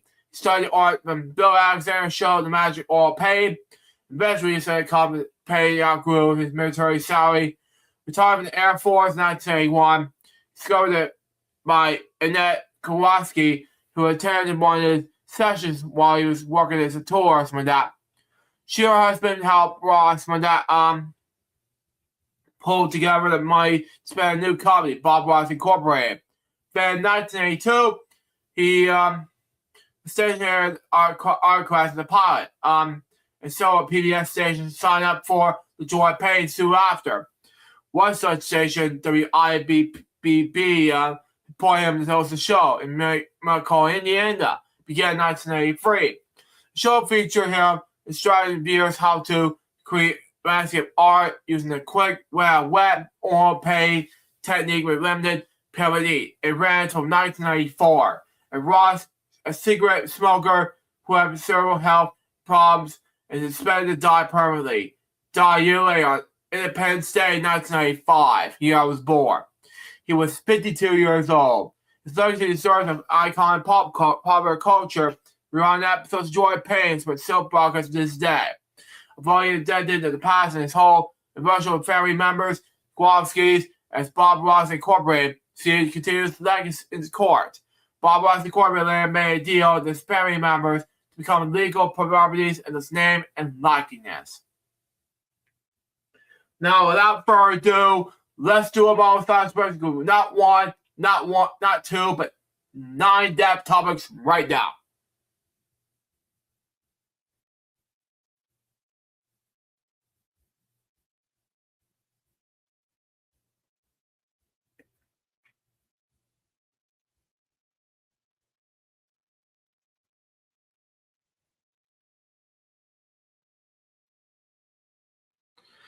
Thank you. Hold on, let me just see a bit. No, it's not here yet. Okay. No, he's missing out. Okay. Recipe sees 9 people. Now let's move on to let's see here. We got not one but 2 news reports regarding to Dick Van Dyke, who is celebrating his 100th birthday tomorrow. Okay. Now I want to talk about it. Okay, and we'll wrap things up. Okay. And Billy, he saw a wig. Okay, never mind. Hang on. Give me a moment. Yeah, but he's, yeah. Hang on. Anyway, let me just go ahead and do this.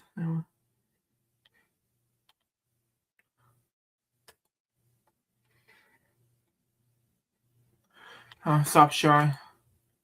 He's gonna take a moment, folks. If Billy doesn't see if Billy doesn't come here by let's say 4 o'clock, then We gotta do something. Let's see. Oh man, hang on. Yeah, we just gotta do something, I guess. Anyway.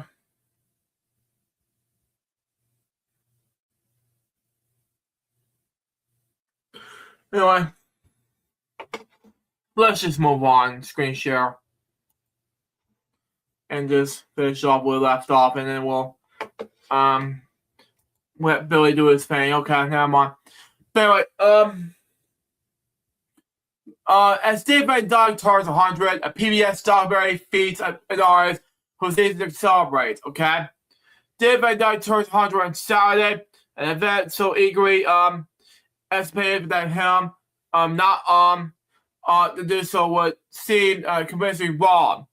It may be controversially made of me to imagine that the beauties of Dave Van Dyke Show and Mary Poppins are known and loved by those who are after in time, but as they remain available to watch and still as shared by parents for their children, so that it seems likely, so like that.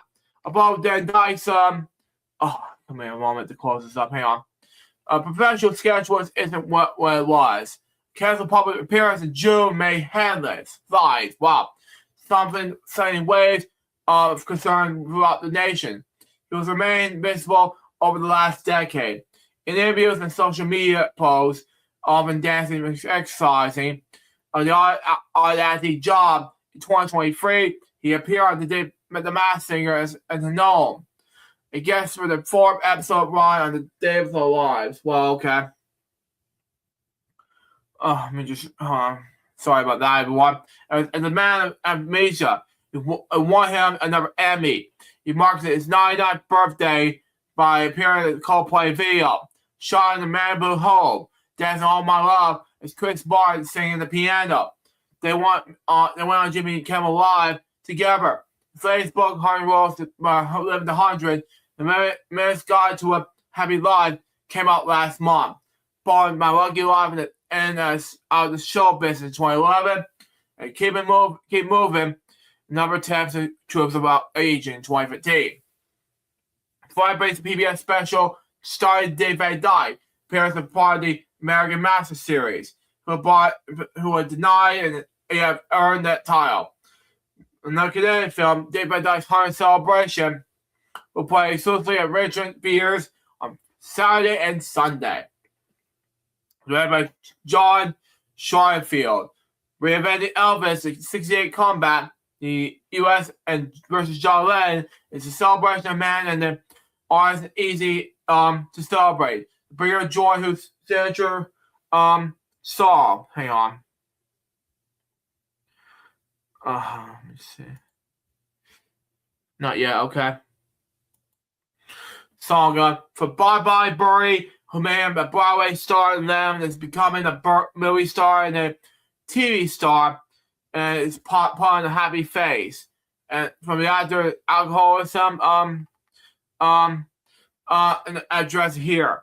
Is a long expert from the 1974 Dave Cabbage show interview. He's been sober since 1972. Wow. Dark times are great street is quiet. Wow. Oh, okay. Then his first marriage to Margie Willett. The mother of his 4 children is surprised but only by the words driven apart. Wow. And driven and raising her from the family foe. Wow. It should be said here that Van Dyke has no official connection to the film and is not newly interviewed here. Wow. Now, gather together along the performance clips that are made the reason to watch the film in 10 ways of the famous fans, who was out to Van Dyke, who was just delight to know. The work of them with or to watch. We hear from Carol Burnett, seen with him in the pretty famous clips from the Gary Moore show. Together again in his own 1976 variety show, the Van Dyke comedy. Brody and moving and the unplanned show motion fight between the couple's oldsters. Julie Andrews, his Mary Poppins co-star, does not think that Van Dyke's controversial Cockney accent is all that bad, and it was rivalry entertained funny and sweet, and one really didn't get bothered by it. Steve Martin awards him the likely factor of 10. And Martin's short scene eventually next to Martin because striping DVD is a stripe could mean did Van Dyke, then Dawson, that's what that. No actor on whose sitcom Becker Van Dyke guest starred in one of the episodes, and his father in the series turd says that he did all the human things in such an energetic way. Jim Carrey, one of my favorite comedians of all time, himself, knowing that the son Van Dyke might remember this one that they can start with famous trip over the monument and the opening credits in the sitcom. It's not breathful, it's a metaphor. If you tumble, you got the pop right up and laugh at yourself. Let me see. No, it's not here yet. Okay. Let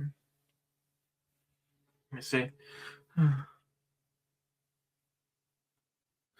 It's fine. Okay.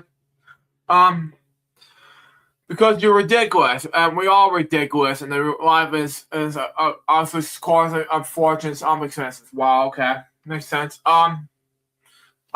Carla Bryant, compares him to Gumby and danced with him on a CBS talk show, Larry Matthews, played on his son Richie on the Dick Van Dyke Show, pronounced as Chim Chill. We also get Pat Boone, on which whose late 50s body show Van Dyke appeared. Karen who played Bill Jane Banks and Mary Poppins. NPR Mia analyst Eric Deggans provided context, and Victoria Rao for Van Dyke's 1993 mystery series, Dangerous Murder. Wow, okay. Let me see. Okay. Which ran 3 seasons longer than the Dan Van Dyke Show. It may in some circles be what have been done before. Known before, okay? And there are, of course, I'll go interviews the late Carl Reiner, who created the Van Dyke Show. He calls the star the single most talented man that ever been in situations in comedy. Co-star Mary Tyler Moore, who sexually commercially with Van Dyke. Robert Murray Perjury, who something new with the television in 1961, very equal sense. There are perhaps only sitcom couple with the dance and sang together. That series ran until 1966, with Ryan and comedy not wanting to get same, pulling up in the air. Perfect frame the star's gaps, and initially likely as a workplace family comedy. The main role for Van Dyke's silent movie potential comedy reactions. Wow. Okay. Per the film, starring by Van Dyke does suffer from the challenges of tracking a 100-year life, a career that runs back more than 8 decades ago.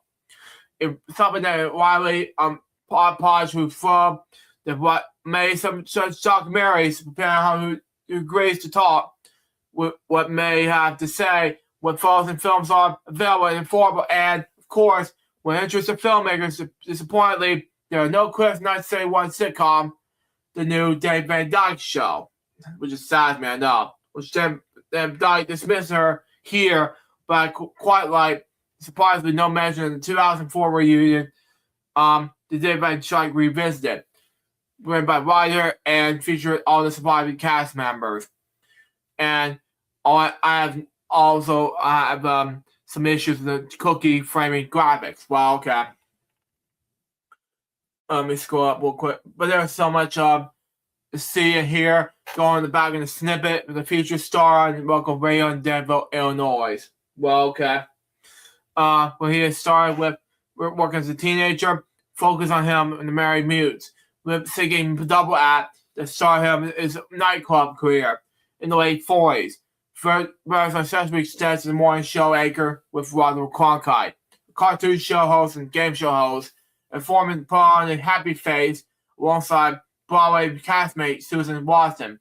Apparently, the most time is dedicated to the Dick Van Dyke Show, Mary Poppins. Also, Mary Poppins Returns, which Van Dyke, at the age of son, the age banker, he's possibly played the first film, Dance in the Death, at age 93.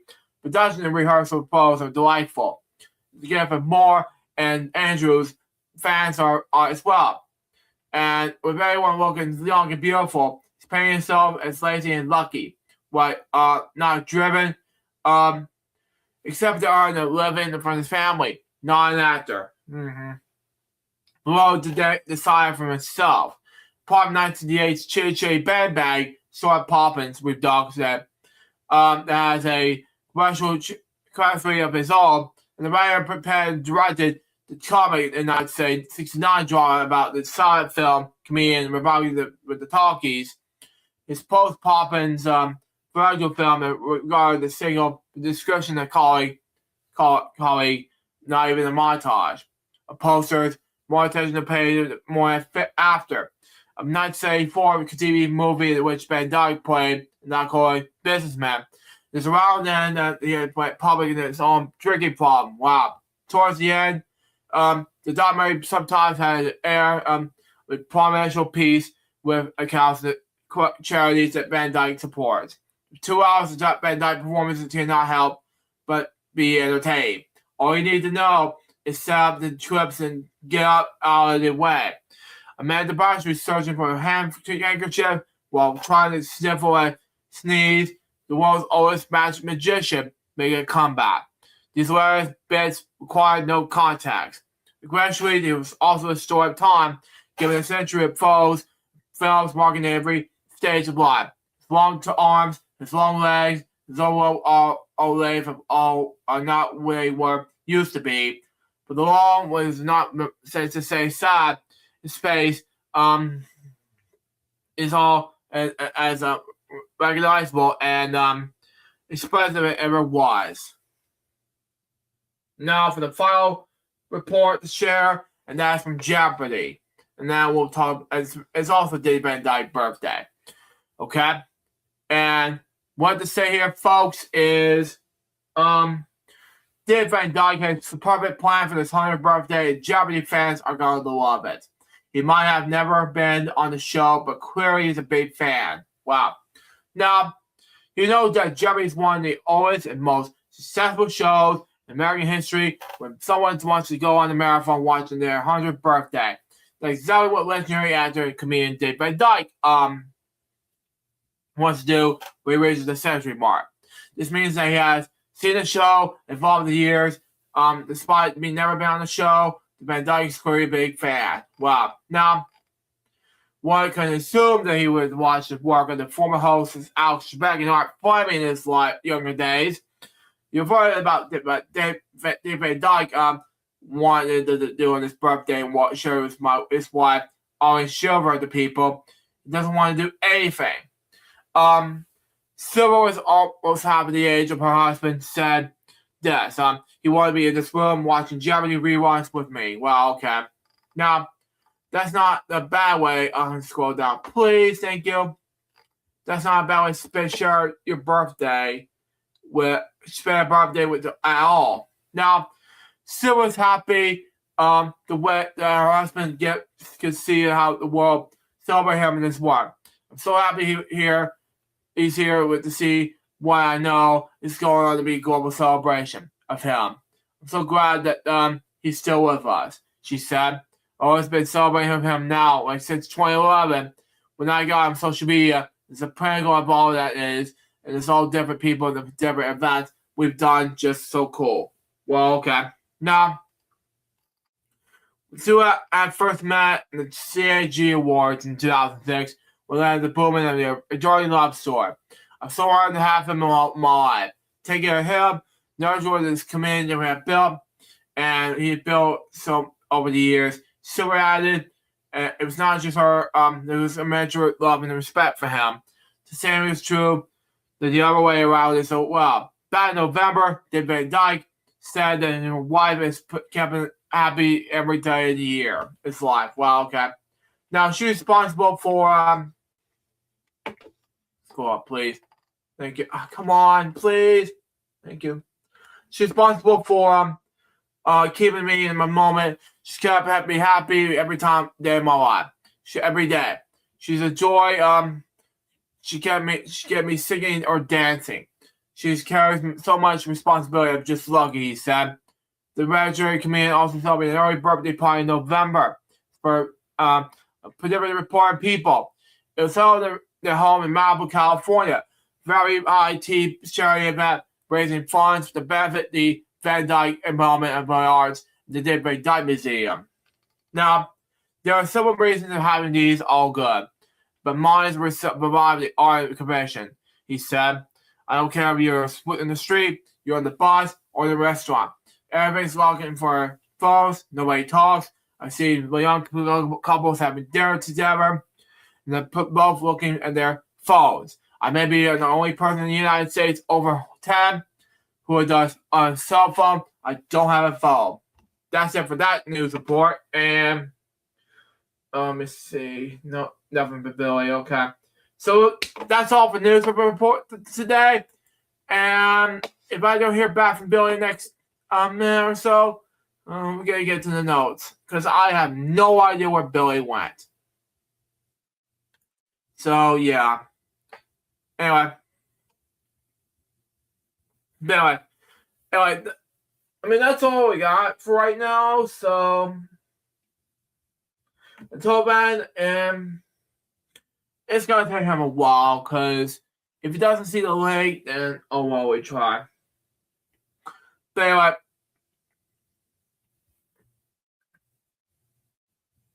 anyway,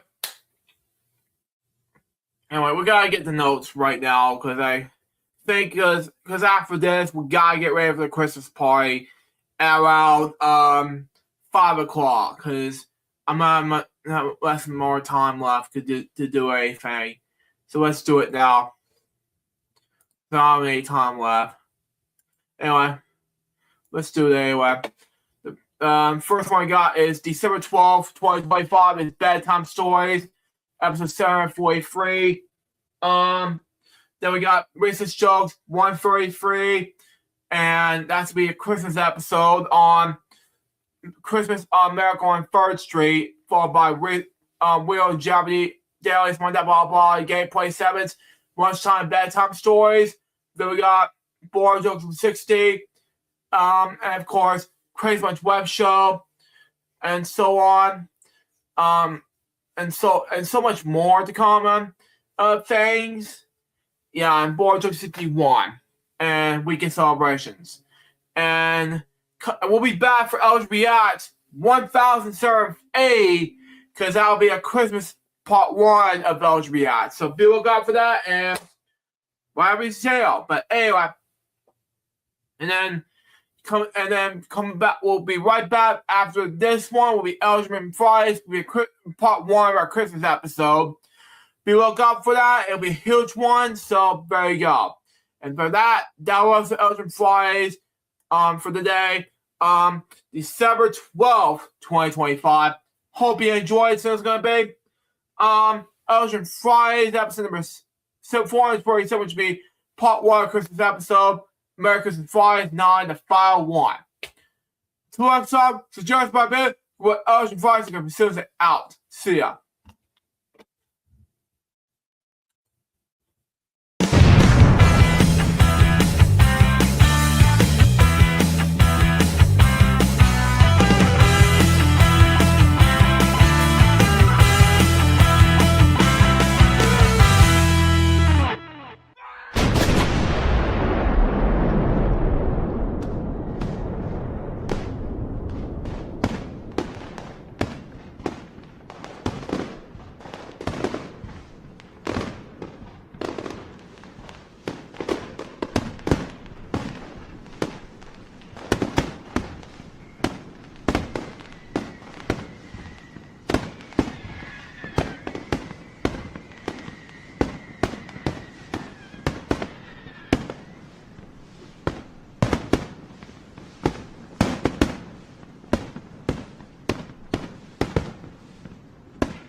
Live from the LJPCBM studios from Savannah, Georgia.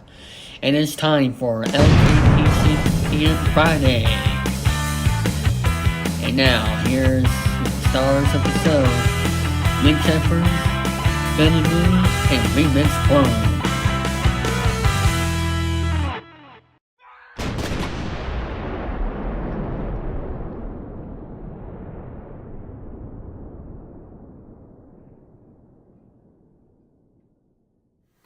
Let's begin indeed.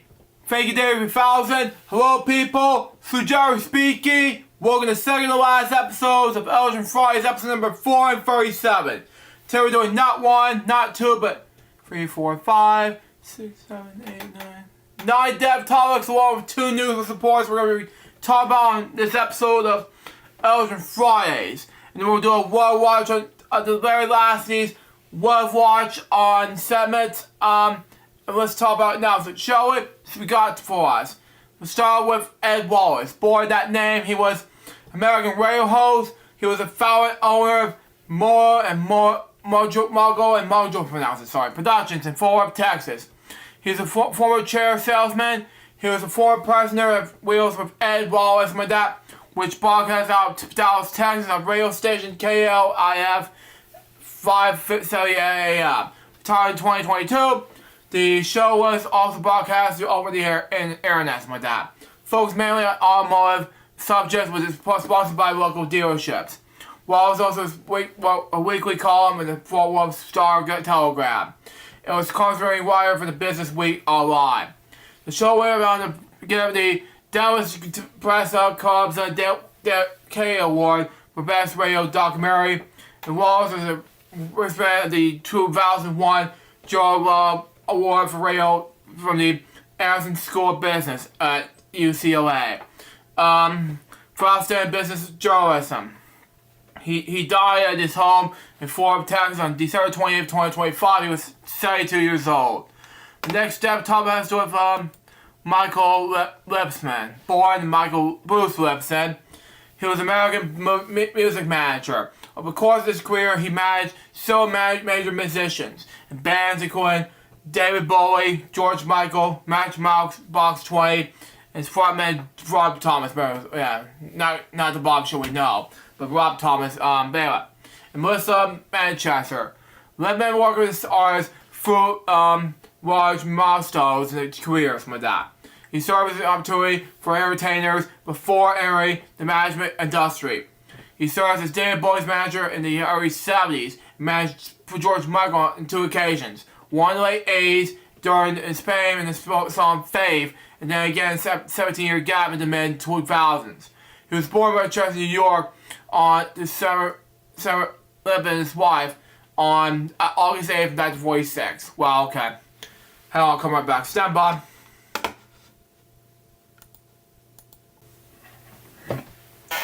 Back, folks. Sorry about that.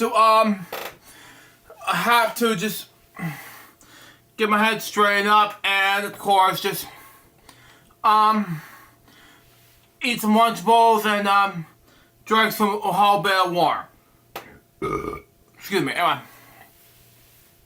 let's just start get the show right now. So shall we? So we got 4 us. Anyway,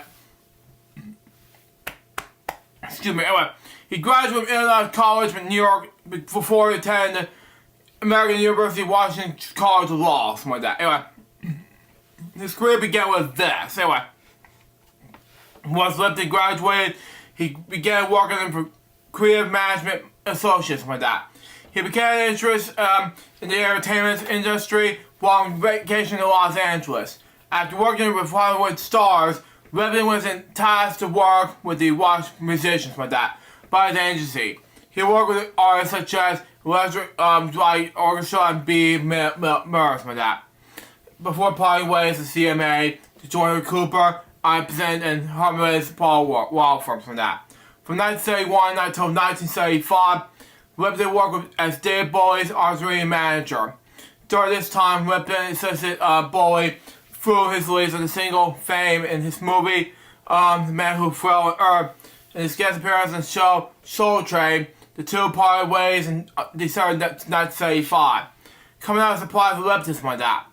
In the spring of that following year, Bowie will file a lawsuit against Lipton, claiming he had a higher percentage of Bowie's earnings than we have in the title. Wow, okay. Still, they consolidated their differences and remained friends. Well, okay. Following work with Bowie, Lipton joined Australia Records as vice president with close operations with that working under Clive Davis. Anyway. While with Arcia, he helped singer with Chester from that to help her double nominations for Best Virtual Song for the 52nd Academy Awards. Wow, okay. Lipton went on to form Lipton Colorado Entertainment in 1986 to fellow talent manager Rob Haynes with that. The partners of managing noise soul talent George Michael.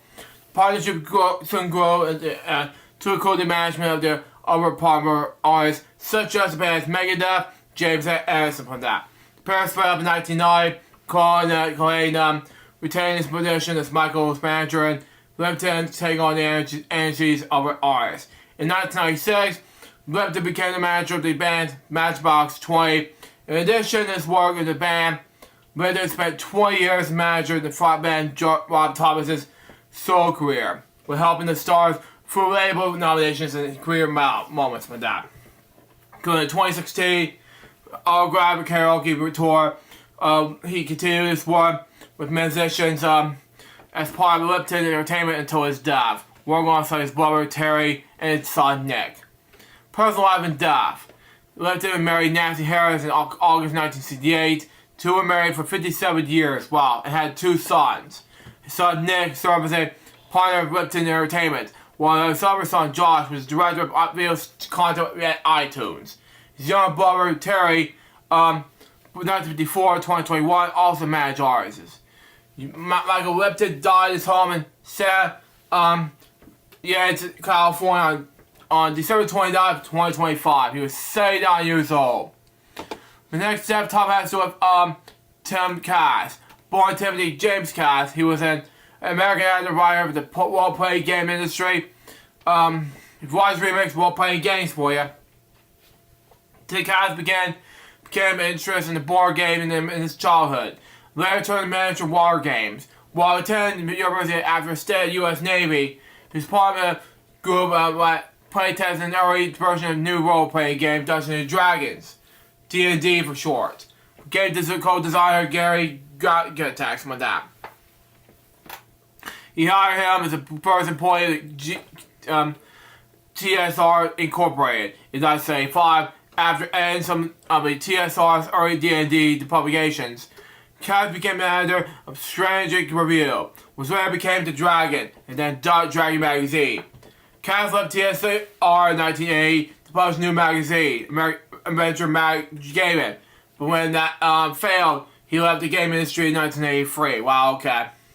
He spent more of his time as a freelance editor and speech writer before becoming a teacher. In 2010, he returned to the game industry as one of the co-founders of Enrich Enterprises. He was born and raised in Milan, Illinois, on January 14th, 1949. At age 11, became interested in Iowa Hills Boer War game D-Day and played on the Vanguard for 3 years. During a 4-year stay in the U.S. Navy from 1997 to 1971, during the Vietnam War, he outplayed 1914. Another Iowa Hill game. He married his wife Cheryl in 1970 and they have a daughter and son. After leaving the Navy, Cass attended Illinois University, some of that campus in California, Illinois. While there, he was introduced to military war gaming. He could chain malls, some of that. Excuse me. Anyway. Okay. While there, he was introduced to military war gaming, including chain mall. Mail, some of that. Anyway. Casball chain mall offer gay tax, while gas might have been announced anyway. While there's some question about the game. This development in the series a long late night phone conversation about the miniature roles that an entry phone gay tax invitation to guys to come to gay con gaming convention in convention Wisconsin. Well, there guys finally met gay tax in person for the first time. At the time he was co-developing the roles for the new topic game he was called the fantasy game. He sat on the gasket on the 2 sample sessions of Good Tax offer, thereby becoming one of the first people outside of his family, Good Tax family and friends, to play the Dungeons and Dragons. The game industry, his career beginnings goes like this. In 1975, a year after the original roles of Dungeons and Dragons goes like that, were published by Technical Studies roles, soon to become TSR Incorporated, something like that. He hired tech guys as editors, something like that, the first full-time employee of a new company. Guys were assigned as editing, development, and consuming to buy more role supplement. Anyway, he also became editor of the Strategy Review, starting issue number 5. Guys offered otherwise categories for that through a schedule license to publish. The Dragon Air is a finance to publish Adventures of Game Masters to use. In 1936, guys added the file-free supplement rules booklets in the original D&D rules. Which emergency, gods, demigods and heroes, and swords and spells. His focus within TSR would then change. He oversaw the formation of TSR proposals from that. He split the Strategy Review into 2 new paragons. The Dragon, devoid of D&D, and the Little Wars, devoid of historical board gaming, manager plays, from that. Guys narrated the first 43 issues of Dragon, so renamed Dragon Magazine. Guys developed and edited DSR's home original board game, World Regards War 1066. It was responsible for starting the days of the Dragon line of calendars. During development of Advanced Dungeons and Dragons and Basic Dungeons and Dragons in the late 70s, he helped guide tags to knowing the difference between the 2 game systems. Anyway, he also responsible for hiring a number of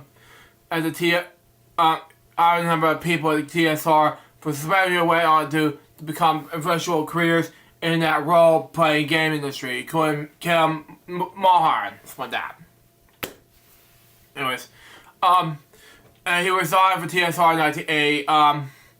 And later revealed that he was to disagree with the creation of Advanced Dungeons and Dragons. He virtually written a forward to a registry that D&D was meant to be a free-willing game, only losing Bonda pressure with the rules. Then he wrote this. It will start going bad with the publishing of AD&D. Anyway, the player's handbook book, something like that. Here comes the Rules Warriors, the NIT picker, something like that. Anyway, PICKER, something like that. Anyway, and the home grown experts, something like that. The fun started to leech away within months. Now there's were Nietzsche, Duma, and regulations. Gone were the days and the Guardians. He stayed in the game industry for a few years, developing in Naval War, with Hamilton Hill in late 1981. He's also started up NASDAQ Publishing in order to become a publisher and editor of the new games magazine, Adventure Gaming. He was able to still sell advertising space, and on paper he was sold to have made money. But due to ongoing realization of the early 80s, he made his advertising well in financial trouble. He had difficulty crediting his ad revenue. Cash went forced to cease publications after only 13 issues. I mentioned that I've lost my shirt in my, what you call a crushing defeat. At the TSR, following the adventure games in 1983, Cash gave up the game industry to do some freelance gaming. Freelance era to Eddie, something like that. Ghost writing, speech writing. He was back in school in 2002, and after a master's degree in education at Xavier University, Cincinnati, Ohio, he became a teacher.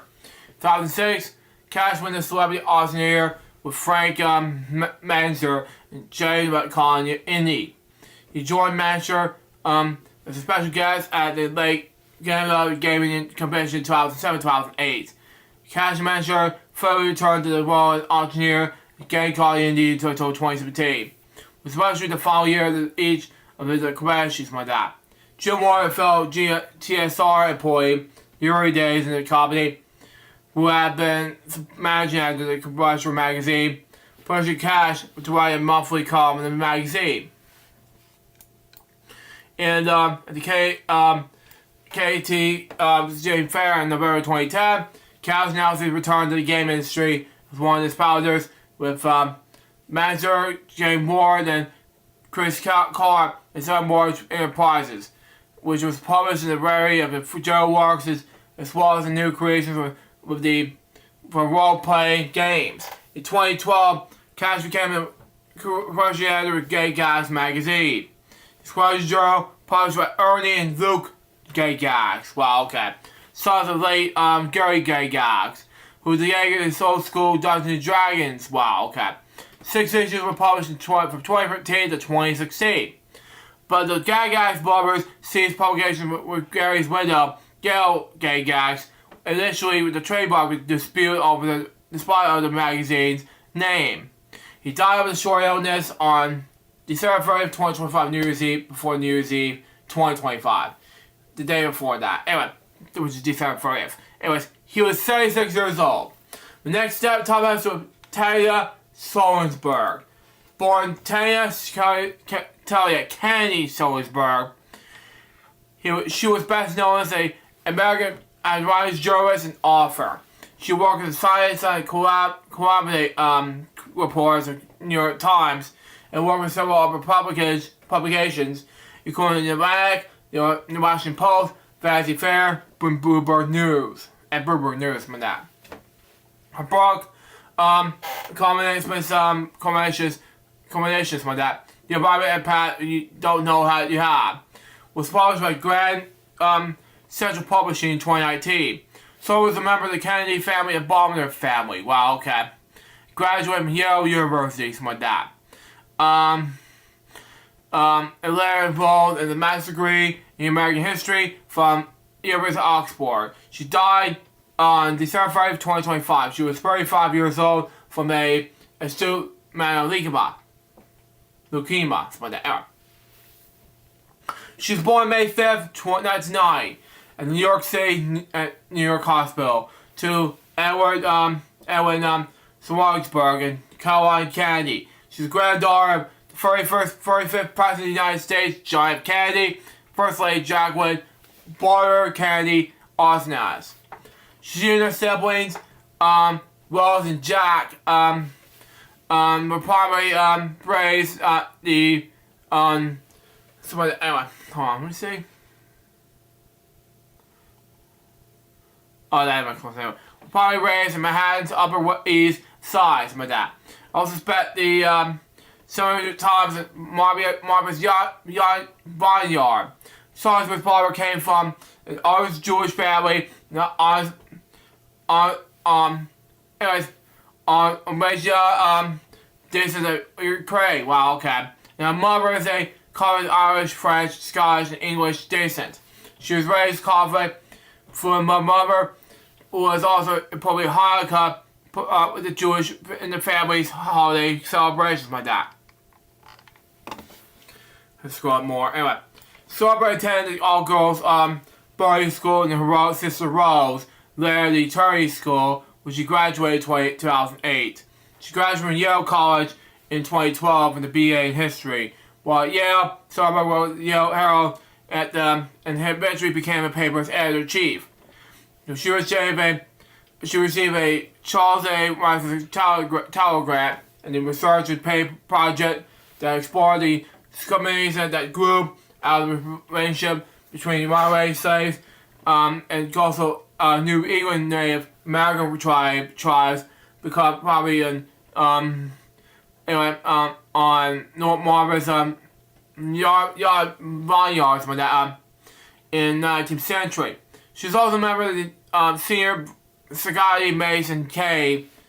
Chase for that. Salisbury earned a master's degree in American history from the University of Oxford in 2014. After her studies, she entered in the Bible guys at Edgartown, Massachusetts. Later became a station worker at the Record in Bergen County, New Jersey. 2014, she became the summer intern in the New York Times 10-week program that eventually gave to recent college and graduates and a few undergrads. She eventually hired as a reporter, covered the administrative section. The same year, she wrote a story about a dead bear cub found in Central Park. In 2024, it's revealed that the cub has been placed. There are an array of Robert F. Kennedy Jr. responsible for the explosive. Cyborg said, while enforcement, I have no idea what responsible for the what I write for that story. Anyways, Salzburg worked in the science and climate report for the Times until she left the paper in 2017. In 2019, she published her debut book. As part of this combination, The Apartment Impact You Don't Know You Have, released in August 2019 by Grand Central Publishing. In 2020, the book won the first place from the Society of Private Journalist Rachel Carlson Environment Book Award. Took part of this. She took part of the presenting the annual Profile and Encouragement Award, John F. Kennedy Presidential Library Museum in Boston. And accomplished her mother, Karen Chandy, during the layers of engagements and ambassador in Japan and Australia. Wow, okay. Personal life and death. The 50th anniversary assassination of her grandfather, John F. Kennedy, in 2013. Smart delivers remarks and presenting the Seminole Wharf Lane Cemetery in its memorial monument in Surrey, which has been unveiled in 1965 by Queen Elizabeth II and Gloucester's grandmother, Jacqueline. Wow. On September 9th, 2013, she married Principal Agent George Martin and their families outside Martin's Vineyard. Two managers, undergraduates at Yale. The couple has a son in 2022 and a daughter in 2024. In 2024, the same year, eventually after the birth of her daughter, she was diagnosed with acute myeloid leukemia. On November 22nd, 2025, she reviewed the New Yorker essay, The Leukemia for the Development of Rare Applications called Innovation Free, which made a maternal form of disease a bone marrow transplant commemoration the classic trail of the CAR T cell therapy was unable to slow the progression of the leukemia. Doctors informed her that she has 1 year to live. Sadly, she died 2 days before New Year's, which is December 30th, 2025. She was 35 years old. The next step, Tom has to do with Isaiah Whitlock Jr. Born that name, he was an American actor. He was best known for the role of the Colorado State Senator Clay Davis on the HBO television series The Wire, as well as being the classic collaborator with Spike Lee. He was appeared in films including Goodfellas, Piece of April from that 1408, Enchanted, Central Rapids, Pete's Star Dragon, Cars 3, The Old Man and Gun, All Square, Camelot, and Lightyear. Television series including The Gold Cop, Beep, Gladiator Show, and Your Honor. Several roles across the installments of the Law & Order franchise. Born in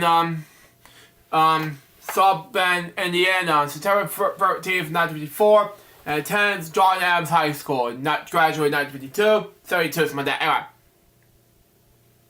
He was a star player in the school's football team, got an athlete scholarship to play football, Southwest Minnesota State University, SMSU for short, Washington, Minnesota.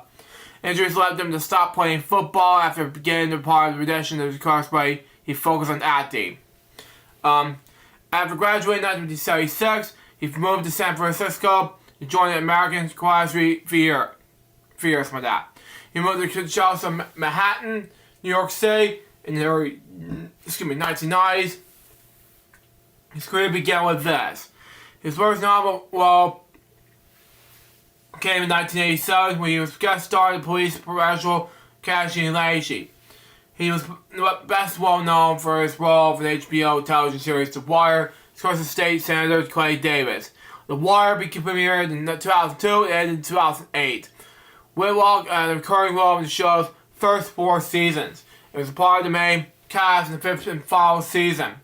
The New York Times said it was a performance in the 5th season which got a core series Central Times theme, some of that, and the speech Whitlock and booed some of that with a mesmerizing villain phoniness. Some of that. Anyway, has earned him an Emmy, and even though his prior work on the show was disregarded. He appeared in Spike Lee films, including let's go down more. Anyway, She Hates Me, for 25th Hour, Red Hook Summer, Shy Rocks with that. It's a lot of the free case. Anyway, Black kind of ladies. Anyway, last man. Anyway, Miss Mogoa. And Da 5 Bloods.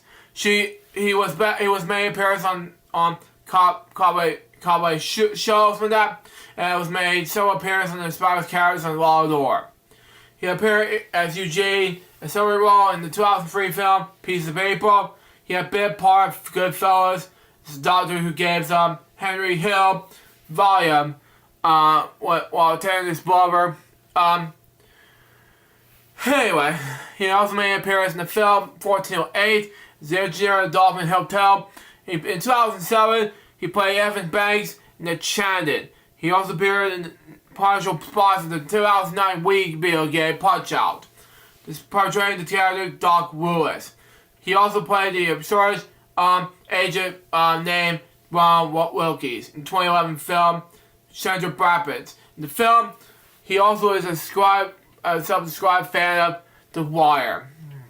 At one point, he does an impression of Omar Will, a gangster in the series. He also said in reference to the series that was written before he became involved. He recurred in the HBO comedy series Veep as Secretary of Defense George Maddox. He also made an appearance in The Good Wife, Louie, Gotham, The Carmichael Show, and Elementary. He also appeared as sheriff in the 2016 remake 1977 film Pete's Dragon. He also performed in the many off-Broadway and Broadway plays, including he made Bruce Bowie debut in 1989 play Monstergate, was in a stumbled in 1990 Broadway production of the Monster Venus, when I pronounce it, sorry. And I studied in 1999 Broadway production of The Iceman Kampf. He was a member of the Mag Pier Company. It was starred in the production of Far North. Comics, when I pronounce it, anyway. And he was a member of the Atlantic Pier Company. It was starred in the production of Far North and had numerous of starring roles. He was also working in the many off-Broadway theaters. He was also nominated for the Lucille Roger Award for Outstanding Featured Actor of the Play in 2002 for his performance in 4. He also toured nationally in the production of the PL Lesson. He was most known for the decent way to pronounce. Anyway, Whitlock said they would pick up the pronunciation from the uncle who pronounced it like that. Anyway, while filming for the 25th Hour, Whitlock said that we heard him use it in competition and encouraged him to use it in the film. Now, the phrase then making a practical debut in it. Soon thereafter, he began filming The Wire. Like said that said the phrase with explicit pronunciation is from that was already present in the script. It was used in the phrase in The Wire, made very popular, and it became an enduring part in his legacy. He also uses in early films, such as She Hates Me, like a Castman. Anyway, and Dog Five Bloods. He was also creating an academy for teach actors how to stay praise and talking bubbleheads of himself. Which said the phrase after the successful Kickstarter campaign in 2015, campaign met in the $12,500 goal in less than a day. Virgil raised over $500,000, 1,828 backers. Wow. Part of the Bubbleheads release, said he would give only prototype The Wire shower David Simon. And Simon said that he will show the then President Barack Obama, who has said, enjoy it, wow, and make sure to keep it. Okay? Whitlock appeared in the episode of the documentary series Israel's Swear Words, dedicated the word, I'm not going to say the S word in this episode. Anyway, SMSU, now obviously, as I wore out junior college scholarship, he was SMSU, some commentator speaker in 1999, guest artist for school celebration of Black History Month in 2007, LJPCBM month. And Marshall, end year 2007. The Marshall independent called Whitlock perhaps SMSU's most prominent school alumni. He died after a short illness in New York City Hospital on December 30th, 2025. He was 71 years old.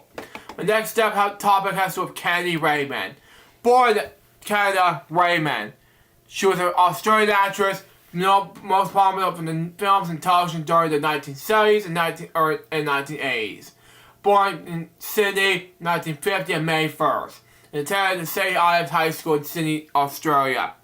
As a teenager, she played small guest roles in Australian television soap operas and TV series such as Skippy in 1969, Riptide in the same year.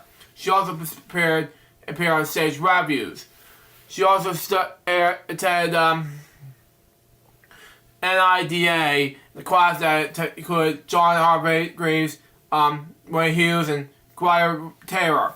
In mid-1973, she played Jill Stryon in number 96, who was presented as a bleep symbol, anyway, S word, anyway, which was considered as adults-only TV show, something like that, anyway. And no issue involving her in several commercial and N-words, N-U-D-E, something like that. In sequences, she then played in the regular character class of 74. In 1975, Raymond was a regular in the comic skit segment titled The Checkout Checks. Which is turned into the part with Norman Gusman's show of 1975. It's both actresses and storyline writer. She played as Jewish escapees like that as era in the World War II based TV series Soviets in 1976. She also appeared in a number of future-wave films, including Alvin Rise Again in 1974, The Irish Artist Carrie in Dawn's Party in 1976, a Vanity school teacher in Again on Wisdom in 1977, Money Movers in 1978, The Joys in 1979, Freedom in 1982, and Maggie Grip in the same year. In 1977, she appeared in a talk show about Australian Design Girls. She was also in state production of the Rocky Horror Show, playing again Sam. 1981, something like that. Anyway, she played as prison journalist Sam Hamilton, something like that, in the TV series Prisoner. That year, she said she hoped to write and produce a feature. 1985 was a busy year. Over several months, Miss Raymond was was involved in the filming two television miniseries, Summer Registry, in two different cities. In Sydney, she filmed Scott, a short story of Johnny Keefe in the same year. And in Melbourne, she was involved in the Great Bookie robbery in 1986. In the same year, she also starred in the ABC telefilm Breaking Up, that played a very suffering mother of two going through the marriage of breakup. Anyway, for this role, she later won the Australian Film Institute Award for Best Actress in the telemovie miniseries. Through the 80s and 90s, Miss Raymond was active as a voice artist for radio and television, and occasionally appeared in dramatized occasional films. Her career began with this. Anyways, her last feature-length film role was a French Violet Maurice Barret, from that Mayim in the action film A Case of Hunter in 1989, which was filmed on local location in the Philippines. She would appear as herself in the feature documentary Not Quite Hollywood, The Wild Untold Story of Abomination in 2008, where she was interviewed about women in Australian films in the 70s. Prior to her death, Wyman was living in Australia. She was the sister of actress Victoria Wyman, also in number 96 Babe, as the second actress to play Beef Harrington, after Abigail left the role. Anyways, she was active in animal rights, writing, and internationally participating in local theater music events. She died in Sydney, New Year's Eve, 2025. She was 75 years old. The next step top has to with Jerry Bensall. Born that name, he was an American author and journalist, who has known for several true crime titles based on murders in the native state of North Carolina. Born in Danville, Virginia on July 14th, 1941. His journalism career was spent over 20 years, including newspaper work in the North Carolina cities of Columbus, Charlotte, and Greensboro. Work at the Esquire magazine. Bensall also contributed investigative reports in the Miami Times, including a 92-part, 3-year series telling the conversation surrounding the Greensboro Police Department. His first published book was a stock car book, The World's #1, flat out, all times great stock car rocket racing book, published by Doubleday in 1975. His book Blair Blood was #1 in the New York Times bestseller list and adapted to the television movie. He was also established downhill home press to publish books about North Carolina. He is like Linda, living right off of Cali, North Carolina. He died on New Year's Eve 2025. He was 84 years old. The next step top has to do with James Gartholt. Born that name, he was a writer and editor. He was a biographer and literature executive of the estimate of William S. Burroughs. Born in Countyville, Kansas on December 14th, 1953, attended the University of Kansas. For a year, he was, before dropping out and traveling to New York City. Before his own ambition, he was finalized as a beat generation of managers and authors. He was also became acquiring of Burroughs in the late 70s, while befriending Allen Ginsberg in New York City. He's recommend comments to Burroughs on that as a possible assistant, and their working relationship began in a simple manner, yet grew to be a major factor in population that was in his works. He became Burroughs' friend and business manager until the author's death in 1997. He helped edit trilogy novels, City of the Red Knight, 1981, Play in the Dead Rose, 1985, The Western Lands in 1987. As Burroughs' business manager, he spearheaded writing tours in the 80s and 90s. editorial copies for Arizona. Combination with stories, he quit working with Barrs and returned to Kansas in the early 1980s. And then quickly led to Barrs relocate to Midwestern University town of Lawrence, Kansas. Something like that. Work more closely to Gorras again. Something like that. He is, my education, my dreams, the year I was born, 95. Credits Gorras and the file work. Over holidays, thanks Gorras to for this editorial assistant and advisory collection to Larry William S. Barrs, 1945 to 1959. Up until his Barrs' death in 1997, he supported him, giving him re-engagements, commercial endorsements, Nike shoes, parts in the film, Drugstore Cowboy, as well as the recording Barrs' readings.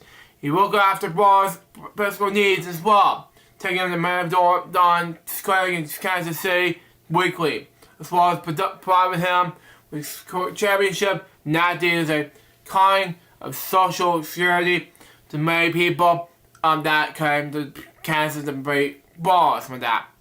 He wrote biographical sketches of Barrs' career, Worldwide was one, and then did the professional release of Barrs' diaries. Last words of file journals of William S. Barrs. He worked on a full-length biography of Barrs before he handed his writings and other material to the project of Barry Miles in March 2010.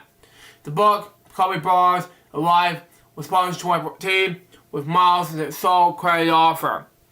In 2024, the last Too Good to Deep Keep, a collection of 22 songs performed by Gorras over 30 years ago, was released on Bandcamp as a grand vinyl set. New Year's Day 2026, he passed away in the hospital due to complications from pneumonia. He was 72 years old. And the last step Tommy has to have Tommy Lee Jones' daughter, and that was best known as, at the time, and he was found dead in San Francisco Hotel. Now let's talk about this now. Best known as a woman found dead in the hallway in the San Francisco Hotel in the early hours of New Year's Day, it became urbanized in Victoria Jones. The daughter of the award-winning actor Tommy Lee Jones, she was 44 years old. San Francisco officer the chief medical examiner from the Women's International USA Today on Friday, January 2nd, cause of death had been not disclosed. The email on USA Today on January 2nd, the San Francisco Fire Department confirmed that the professional had responded to a medical emergency at the Fairmont Hotel just before 3 a.m. on January 1st. Upon arrival, paramedics performed assessments and declared the personal disease. The SFFD reports. Anyways, that was for short, yeah. For the San Francisco Fire Department, yeah. Anyways, both the San Francisco police and the medical examiner's office were attended to call the scene. USA Today have reached the out for responses for Lee Jones, Victoria Jones, following their father's footsteps, appeared in several films as a child and a young adult, including 2005's Free Referrals of the Malquisas Astoria, which he directed. Generally from acting in the later years, but Lee Jones, 39 years old, is a celebrated actor known for their roles in films like The Forgive, JFK, The Man in Black trilogy, and The Valiant and the Ally. Victoria has been one of two children shared by an actor and his ex-wife, Cabrera Coughley. The pair was married from 1981 to 1996. Of the son, Austin Jones, 43 years old. He was married to his current wife, Dawn Merrill, in 2001. Sadly, we're going to miss her daughter, so let's do a more side special question. Not one, not two, but 10 death topics right now.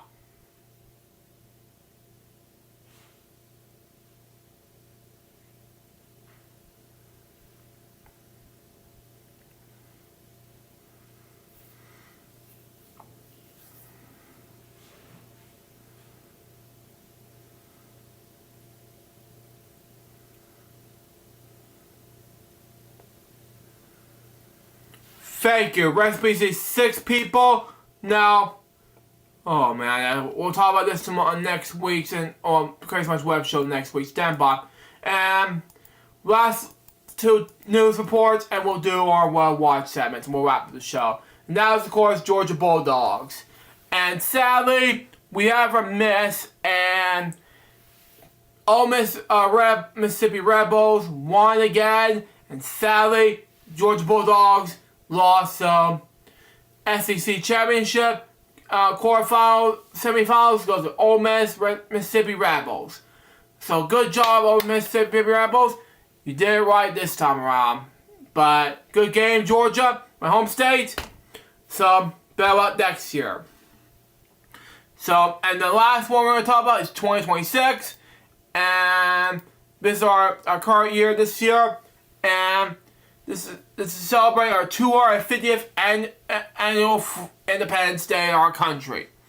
And let me tell you something, okay?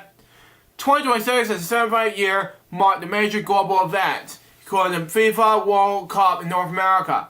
The U.S. celebrated its 250th Independence Day in America 250. Now the Army's 2 lunar mission, U.S. midterm elections. Alongside sport events like the Winter Olympics and the Bars national elections, all under the Chinese year of the firehouse. Major events and anniversaries as follows. America 250, the United States marks the 250th anniversary of declaring independence. FIFA World Cup, hosted by Canada, Mexico, and the United States of America. Wow. Now, Ole Miss 2 mission, NASA's crew flyby mission, a key step in the return to the moon is scheduled. Not sure when yet, but we're going to figure this out sometime in the scheduled event, coming away, Crazy Much Web Show event, this year. Be looking out for it, so be looking out, so you'll see the difference. Anyway, U.S. midterm event elections, all House seats with the first and Senate contested, along with the numbers of state elections. And finally, our Mission Song Contest, scheduled for Venice, Austria. In sports, we're going to have these balls. Winter Olympics start on February 6th with the 22nd, just before Elsham Day, on February 24th, 19th anniversary. Super Bowl 60, thank God we're having the 50s. Anyway, February 8th, Men's T20 World Cup, February 7th from March 8th. And finally, Commonwealth Games, in Glasgow, Scotland, July 23rd to August 2nd. And Quadrennial calendar, Chinese New Year from that. Year of the Firehouse begins just a week before Elsham anniversary on February 17th, 2026. And that's on February 5th, 2027. And Social Security benefits are scheduled to payments on specific Wednesdays based on birth dates. Wow.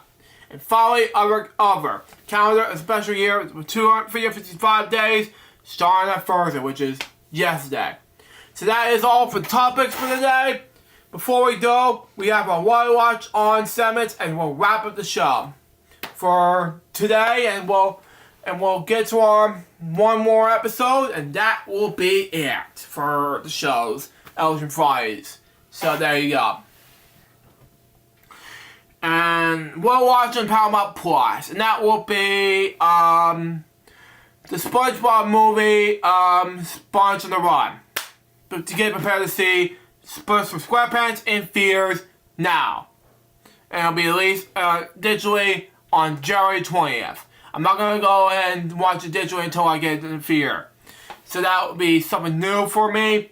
So there you go. And for that was Elgin Fridays, episode number 437. This is part 1 of 2 of the series finale. I hope you enjoy it. Still, there's going to be the final show of our LJPCBM Fridays. I'm not going to tell you what's it'll be a lot of surprises coming away for Elgin Fridays final show. So get your butts ready, get your things ready together, grab your tissues and everything. This is not going to be a final one yet. Till next time, so just by a bit, there will be one more show left, and then that's it. For you guys very soon. Till then, the Jefferson out. See ya.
Live from the LJPCBM studios from Savannah, Georgia.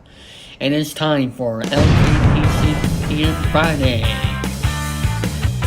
And now, here's the stars of the show: Nick Shepard, Benny Blue, and Remix Clone.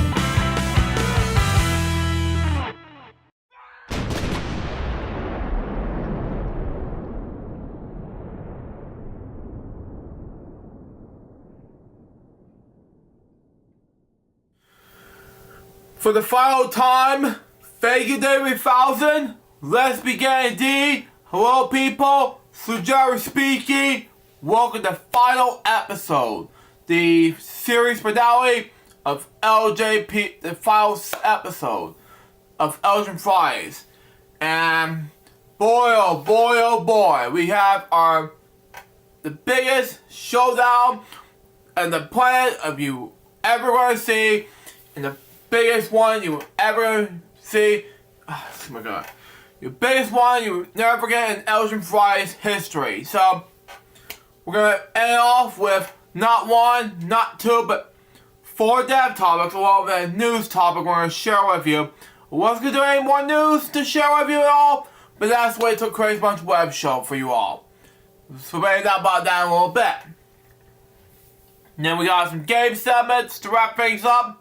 And then we'll explain, we'll talk about some, the future right after we do Elgin Friday. So, let's talk about right now, shall we? So we got for us. Let's talk about Kenny Morris. Boy Kenneth, Ian Morris. Known professionally as Kenny Morris. He was an English drummer, songwriter, and visual artist. He was the first studio drummer of Sexual and the Banshees, to pronounce it. Morris joined the band in January 1977. He had attended the first live ever appearance in the 100 Club a few months earlier and had been impressed by the performance. Morris' first studio record of the group was in November 1977. It was they recorded for their first John Peel studio session for the BBC Radio. Music journalist Chris Need said, "Like a rhythm machine for feeding the gods, Kenny Morris drumming is unorthodox," pronounce it. Positive and the tribal sense with that, far removed from the clicking hi-hats and the hot fly strength part of the deal markets. Now, so anyway, Morris played mostly toms.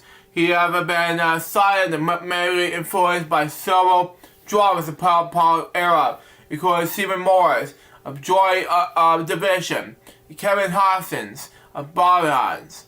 During the recording of the band's debut single, Hong Kong Garden, producer Stephen Lillywhite suggested him to record the drums separately. Morris did the bass, drum, and the snare drum first. He did the cymbals and tom-toms later. Lillywhite also had echo in the drums, and simply space in the stars recording. MME wrote that Lillywhite wrote works with Morris missionized the post-punk pan sound with an initial approach with the playing down the drums. Morris played on the albums The Scream 1978 and Joy Hands 1979. He left the band a few hours before the concert at the M&M that began the Joy Hands tour. Wow. On September 7th, 1979. He was born to Irish parents on February 1st, 1957. He grew up in Wessex, Wilhelm Abbey, Essex. Wow, okay. Okay. He attended St. Innocents College in Enfield, where he became a friend of future collaborator and film director John Maybury.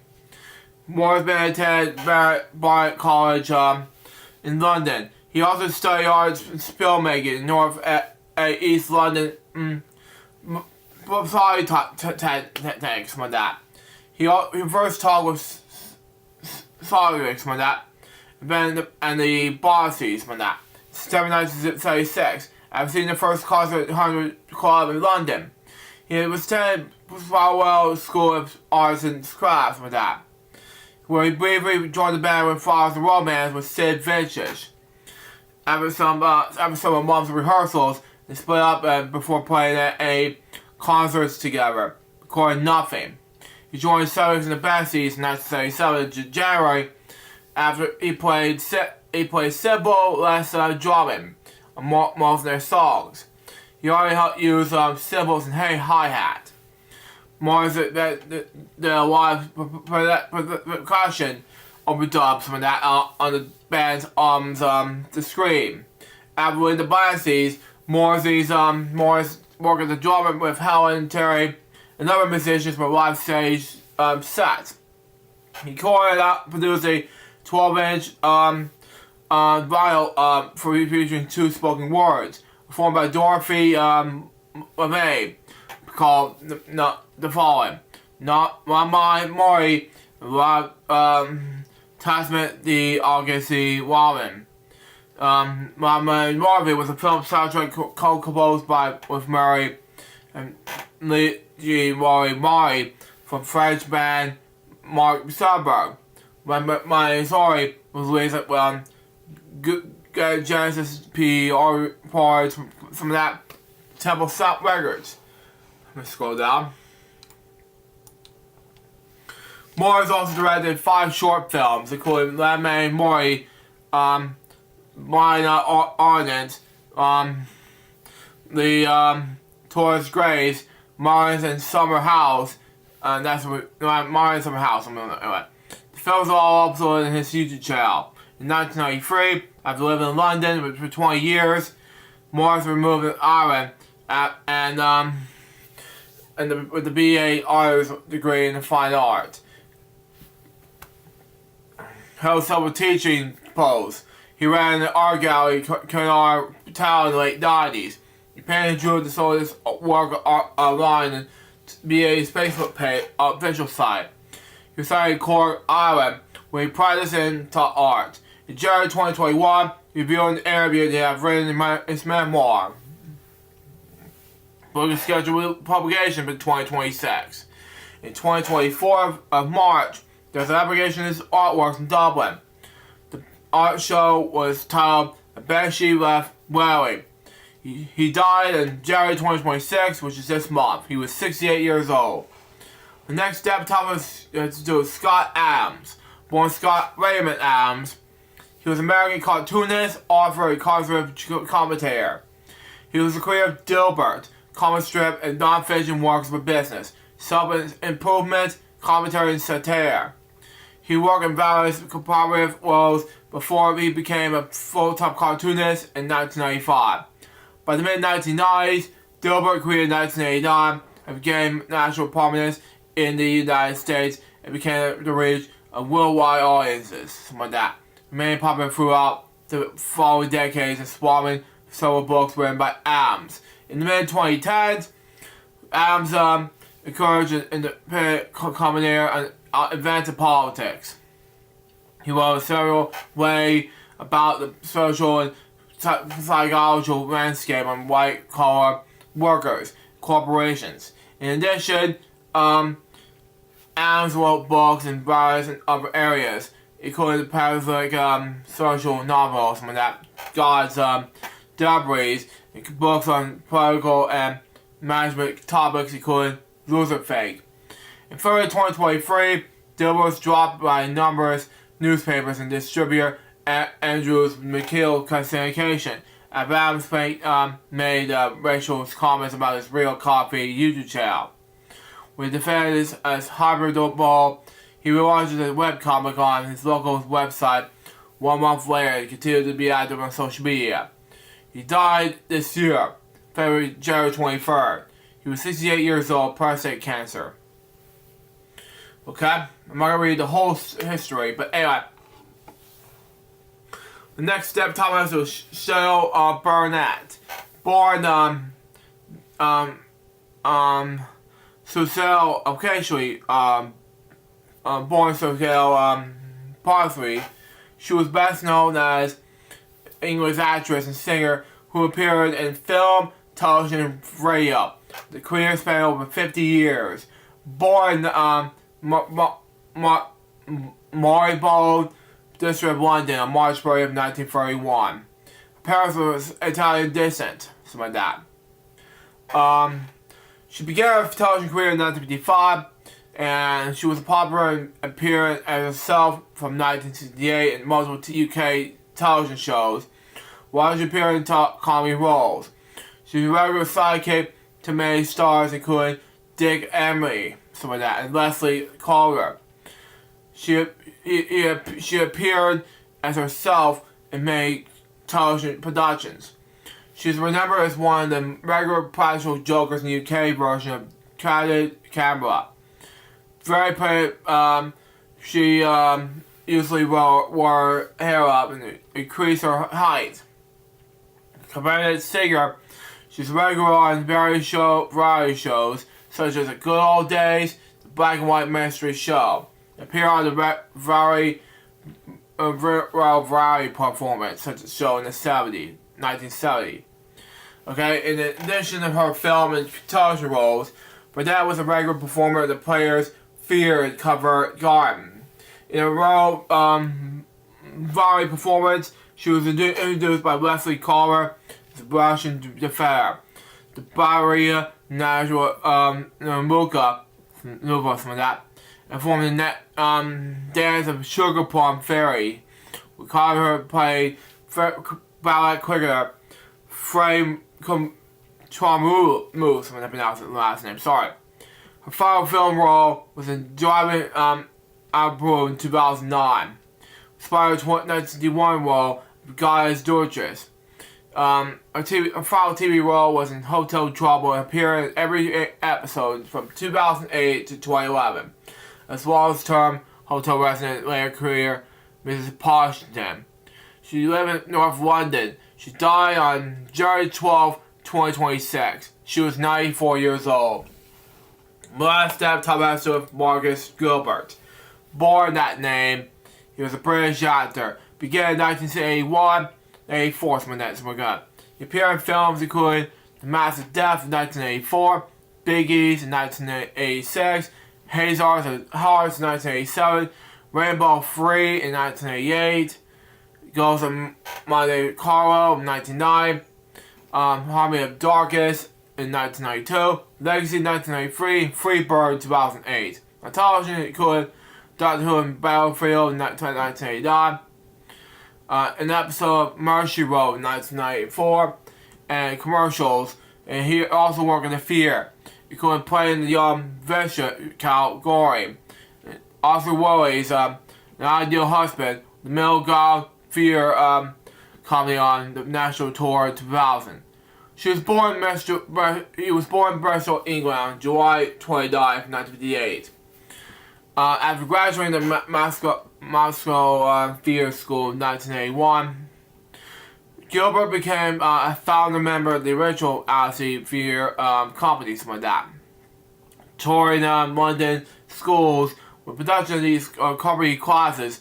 This was followed by a session of season workings in the Dundee Party Theatre and the Liberty Theatre, Manchester. Gilbert made over 50 commercials, including one for Lee Jeans called Miss Mean Jeans, directed by Willie Patterson, who won the Best Cinema Commercial Award in 1986.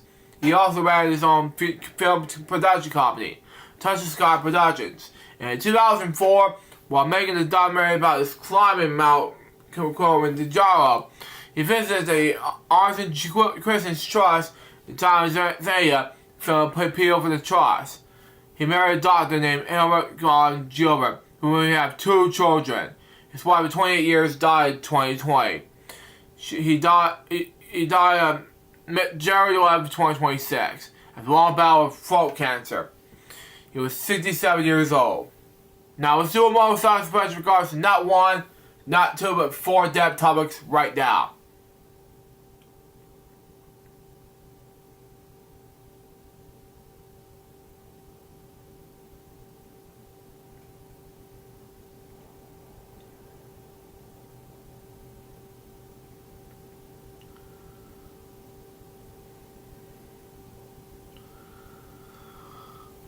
Thank you.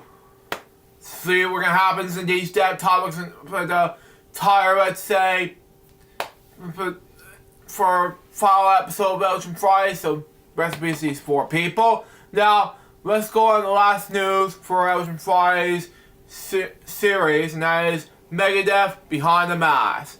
Including cinemas worldwide this upcoming Thursday, January 22nd this year, for limited time only. The end begins. Now, what does it mean as? Well, Megadeth is gonna come up with a new album, the final album, 17th studio album, and final album, and the final farewell tour.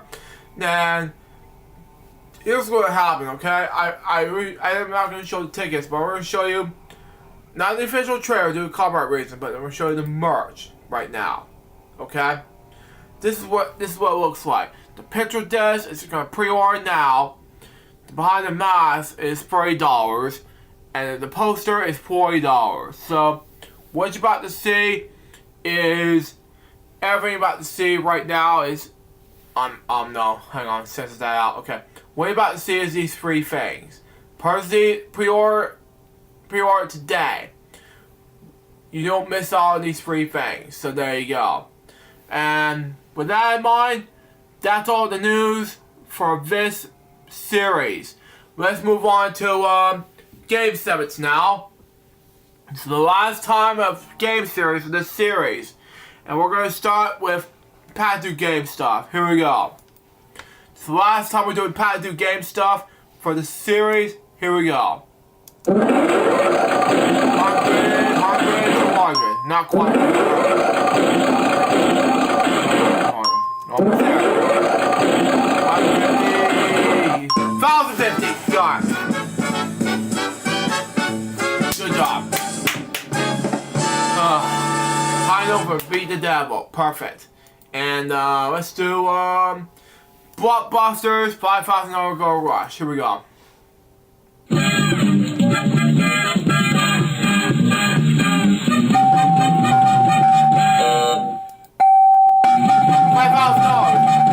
Yeah, I told you to play a game with I'm not gonna play countdown since the copyright reasons. Let's play Deal or No Deal, shall we? So we got for us. Minus trivia, so tricky stars, five for one question, Deal or No Deal. Play it out. We'll play safe 16. Here we go. One guess now be $5,000. 6 okay, $1,500. Got two guess now be $5,000. Two guess now be wow. And 3 wow. Hey, okay. $1. Got it. That's the banker, the pay off of $60,000. No deal. 9 gets on me. $10. There we go. 4 gets on me. Good today. 5 gets on me. I should pay 5. Wow. 10 gets on me. Wow. And 11. Okay. $300. Got it. Banker, make off of go. Oh man, here we go. $40,000, no deal. 12 gets on me. Wow. 13 gets on me. Wow. Okay. 14 gets on me. $4. 15 gets on me. Penny. I found the penny. There we go. And Baker, make off of $59,000, no deal. 15 gets on me. $5. 18. Okay, wars anyway. $50. Wow. You know what? I should win more. Oh well, we tried. We are from deal. Screw it. Oh, I should win more than that. That's okay. Let's play some drop the bomb. Should bring a higher note than that. Let's play drop the bomb right now.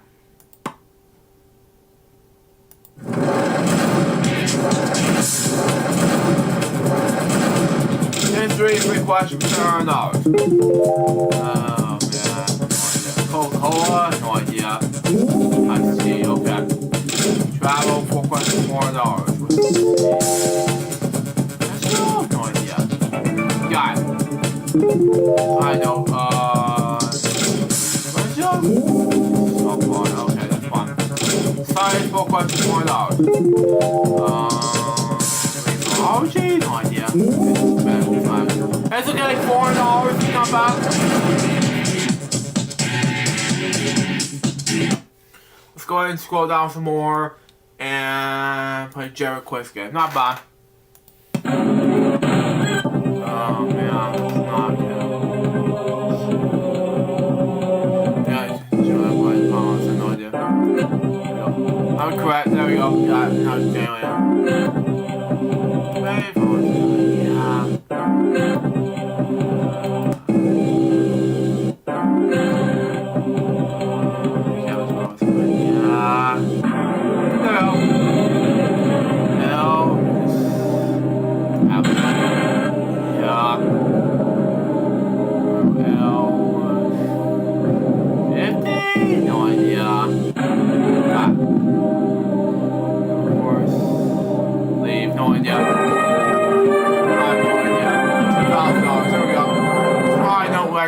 $2,000. There we go. Yeah, it should have gone that far the high note records. So that's not bad. Hollywood Squares, here we go. Gonna mute this TV in case I want to do it anyway.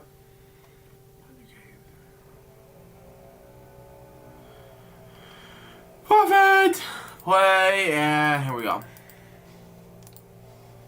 False. Nope. True. Nope. True, there we go. True. True. True. False. No, it's true. True. No, it's false. True. There we go. We have 4 keys. 5 keys. Anyway. And now we're gonna have to do it anyway. Let's do it on Number 4. No idea. It might be number 4. Please. Oh, it's not the right key. Number 8. Oh, well. Not bad. Not the biggest high note we're going to do in this series finale. But that's not bad. It's not bad. It's okay. You just go on the win, I guess. We have to do. It's a done deal. Swap it, shall we? What we got for us? Come on. Okay, there we go. Got it. Not a way to not a way to hide on Hollywood Square. So that's not bad. Let's do it's a done deal. Oh, come on, roll it up. Thank you. Thank you. Play, and then what we'll have to do now is go up some more. Roll the die, please. Thank you.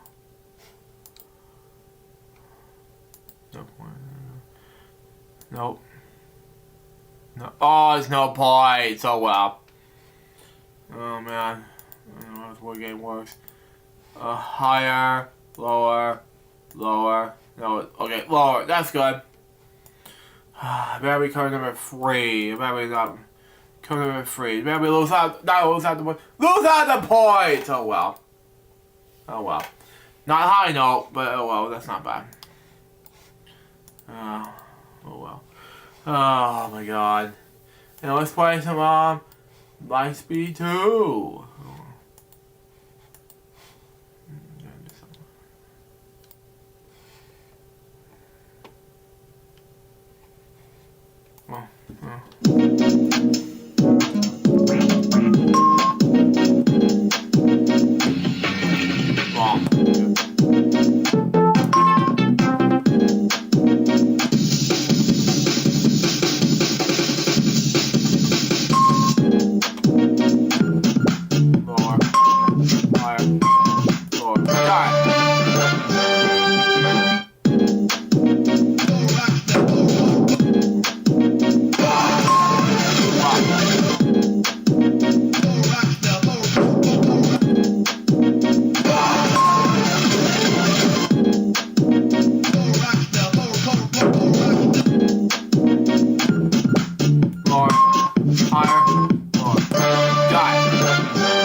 Meal time.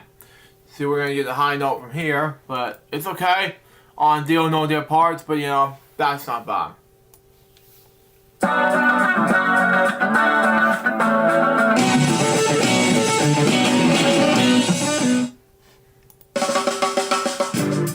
How about deal? Here we go. 16. There we go. One because now trying not to be $50. Here we go. 6. I know $2,000. Oh, wow. 7. Wow. 3, 8. 1, 8. Wow. That's their bell. Should be off of. Come on, we can do this. This is lasagna, no meal. 9 is wow. 4 is penny. Wow. Okay.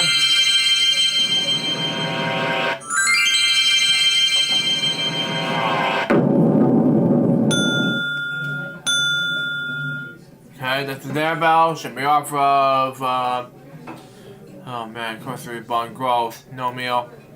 12 is $4. 13 is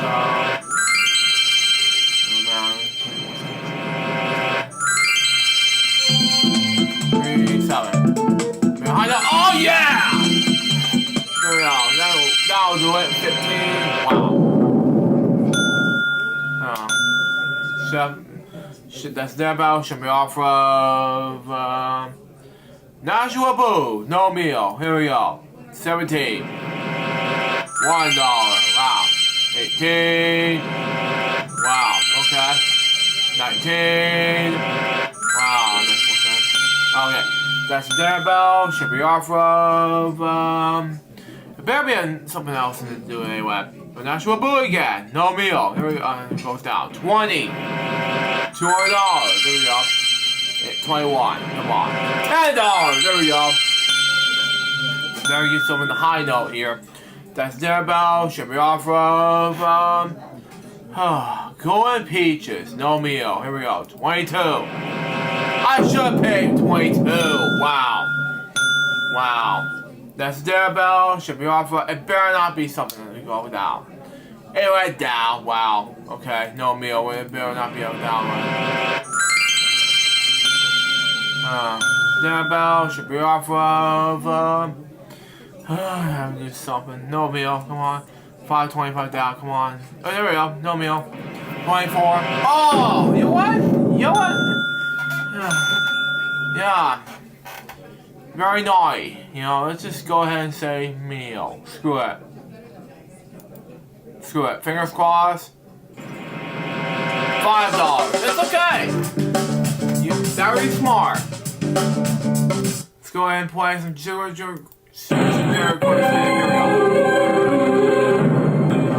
Go down, please. Thank you. There's an Italian follow answer. Hey, mama. No idea.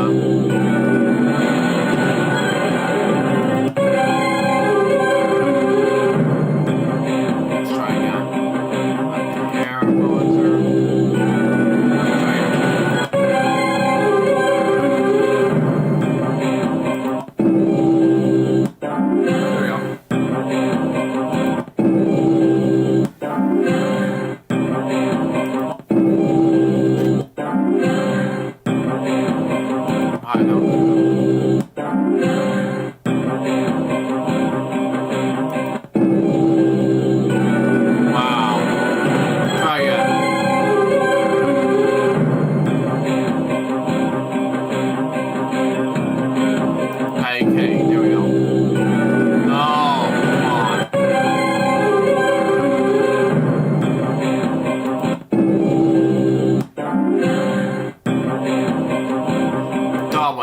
I'm not quick in Paris. There we go. There we go. Now it's my score. Go.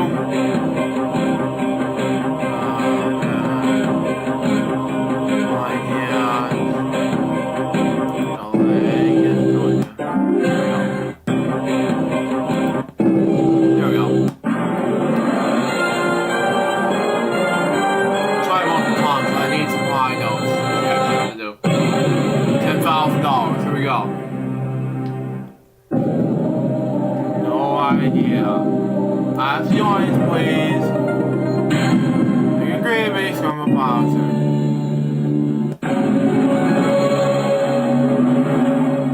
Oh man.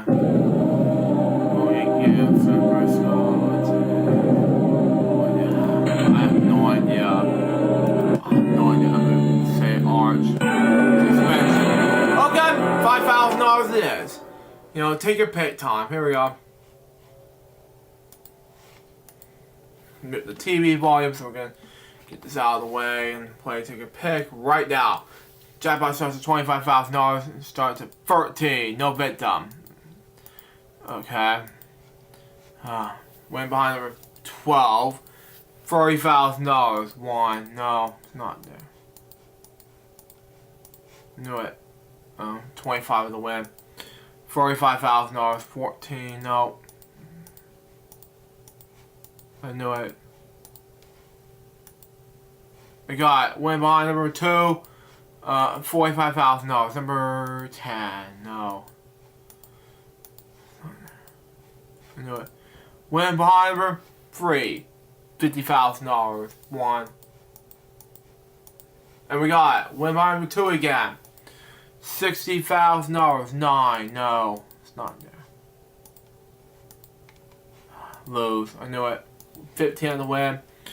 65,000. 20. No. And lose again. Can we get a high note, please? 1. We got Win behind number 4. $80,000. 17. No. Lose. Wow. 15 on the win. 85,000. 10. No. Wow. Give me loses again. 4. No. Trying to trade me, eh? Oh.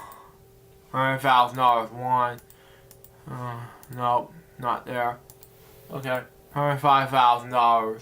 13. Nope. I gotta lose. Win behind number 3 again. 2. 1. 3. No, it's not there. 115,000. Number 10. It's not there. Really? Lose. Wow. My favorite number had to win. Wow. It's not there. No. Try to trick me. 6. No. I'm so close to pick these numbers. Wow. And we got it. Win number 2. I knew it. Numbers off. Wow. We got it. Win behind number 13. 7. And thank God. Anyway, let's play some War Bank right now.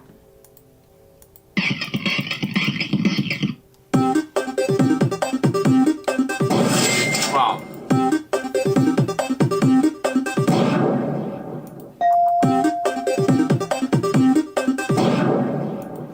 Man.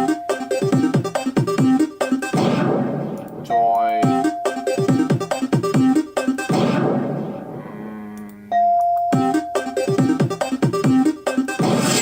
Wow. I need an I for L.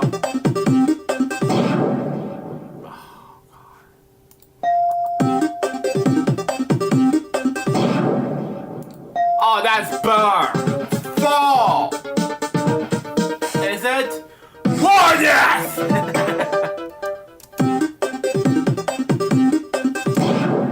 P, okay.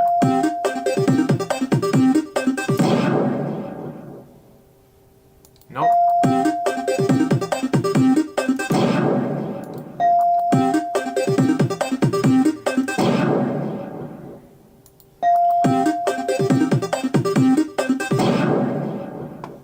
Jorg, what?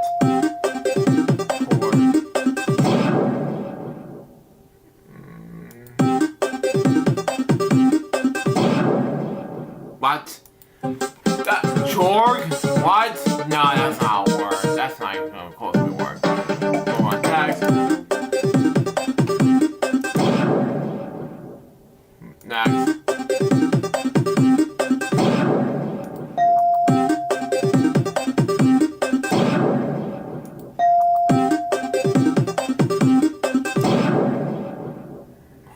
Move on.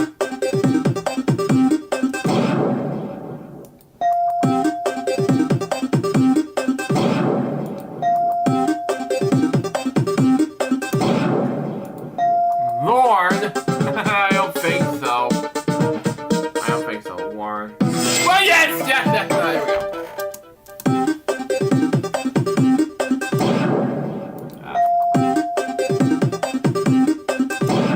C, 5.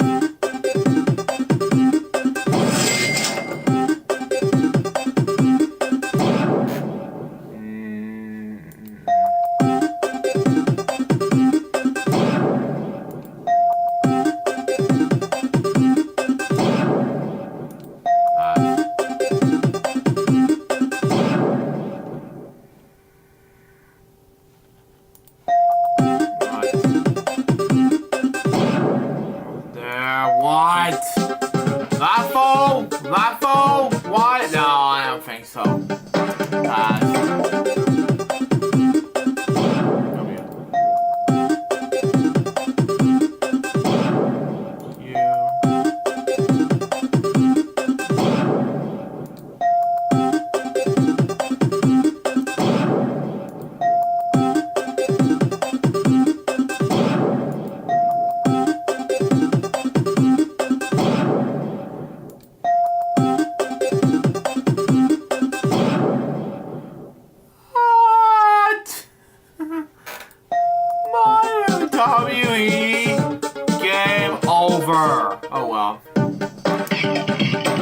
have Fall and Lauren. That's it. $2,600. So that ends Pat Do Games on a high note. Move on, I think. Let's move on to Heyman. And we'll see what happens. Next.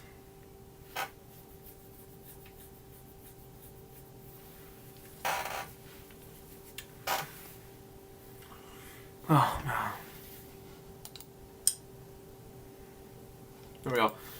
Category is a fictional characters. A-E-I-O-U. D. Captain. P. Oh man, I know what this is. Captain Parjar. There we go.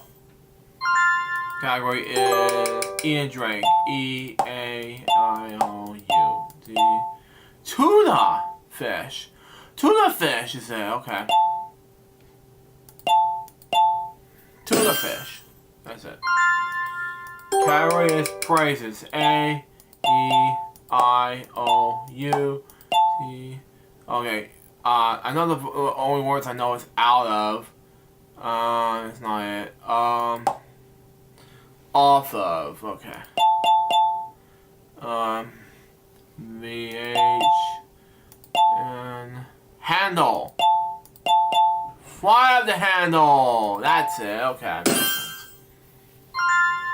Category is figures of speech. A-E-I-O-U. T-N-S. Pain. No, it's not it. Rave your parade. That's it. It's not it. Okay, there we go. Got it. Carrie's movies. A-E-I-O-U. T-N-S. No, it's not it. R-L. What is it? High School. Yeah, I'm not a huge fan, by the way, with that much anymore. High School Musical. That's it. Places the category. A-E-I-O-U. T-N-S. R-L. What is it called? On alley. What is it?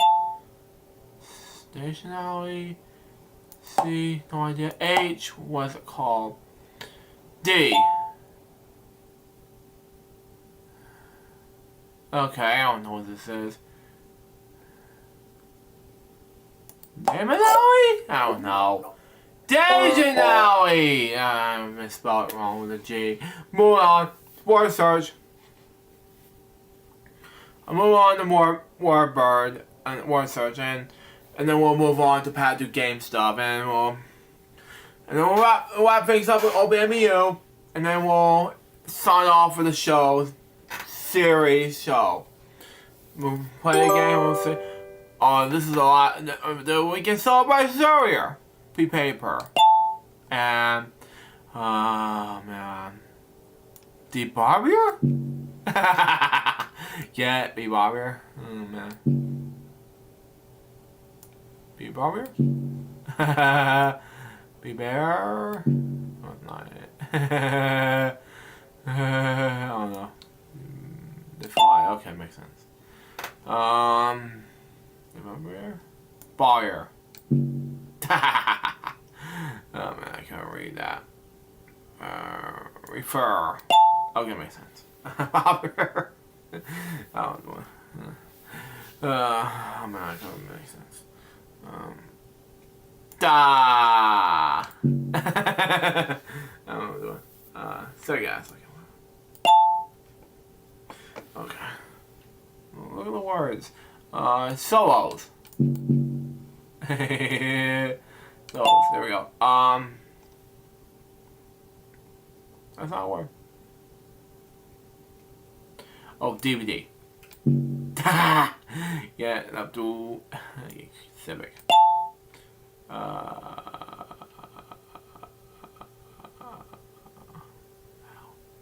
Excuse my language, but Divot. That's not it. Okay. Revenant. Okay. Revenant? Revenant. Okay, makes sense. Okay. Okay, we need Reviver. Okay, there we go. And Rather? Rather. Perfect. Oh. Level.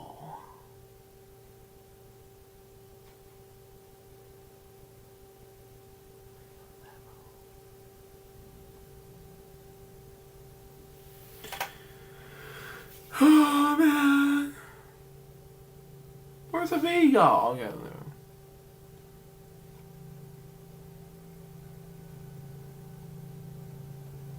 There's a level.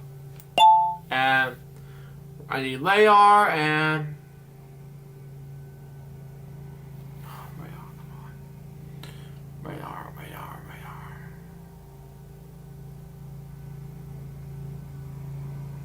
There you go. And one more is D. Ugh. There we go. D. That's it for cool map games for the rest of the series. Oh, I need to minimize this right now. Hang on. Close, and that's it. And what we're gonna do is get the Paris without school stuff. Just one more game with a high note. There we go. Open it. There we go. The card that is an 8. Change the card to a. Okay, wow, $1,000 lower. $2,000 lower. Jack. $4,000 lower. 6. Wow, I don't like the 6 because that will be $10,000. Change the card to a free. $10,000 higher. Queen. And I got $20,000 lower. 7. Well, this odds $40,000 higher. Not bad. That's okay. Change it 7 to an ace. $40,000 lower. It's okay. End up with a high note of $40,000. Let's do it. Let's do our best to get our ways to the Super Scratcher. Here we go. 11. Get a high note there. Oh man. Boo Bird. 13. Super Scratcher. No, excuse me. Clover. It's okay. 15. One more is $50,000. 12. One more is $25,000. So second for lowest. 14. Go! There we go. 9. Strike 1. Be careful here. 8. 100,000. 7. Not bad. Oh man. Should that close? 25. Revealing now will be 2. I should have picked 2. Oh well. But that's not bad. We get $25,000. But end up the season, you know. It's a series, you know. Oh, I should have picked that. But let's play Danger Card. Here we go. Let's end a high note with $1 million. Here we go.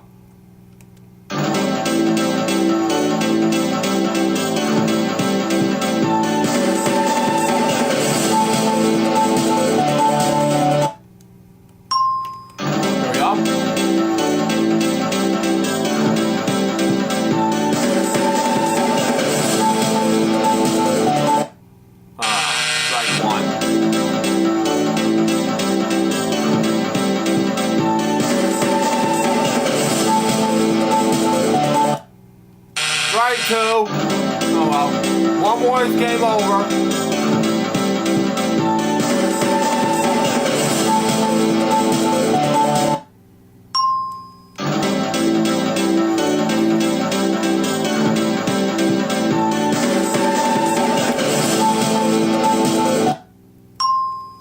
Pass that. But anyway.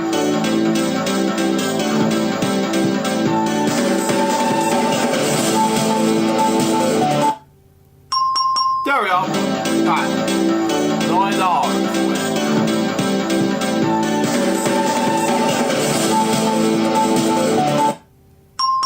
There we go.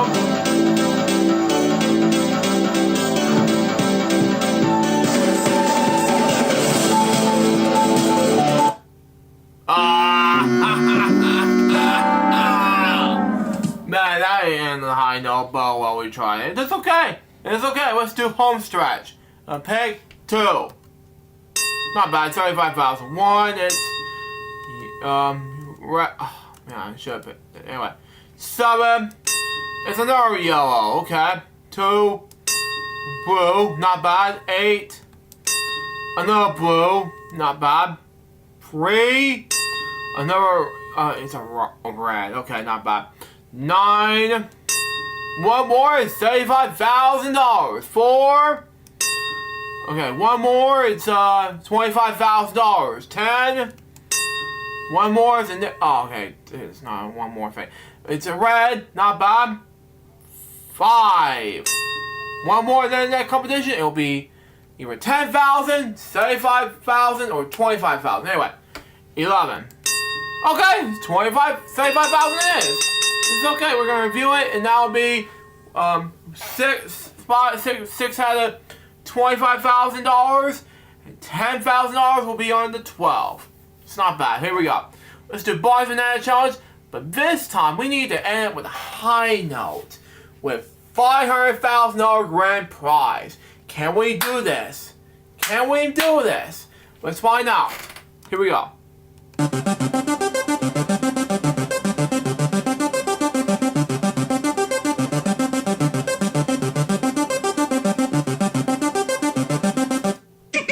First boss in the game. Be careful. 3 more is game over. Come on.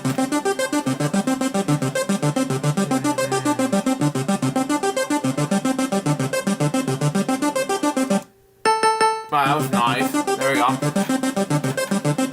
Oh, man.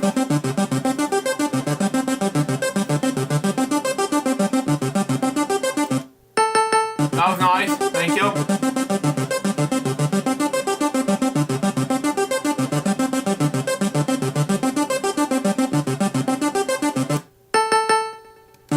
That was cool.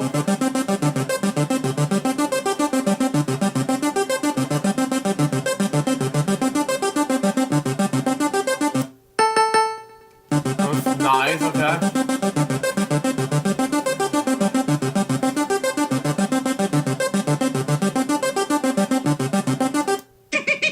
Second Bonzi, come on. We can do this. 3, 2,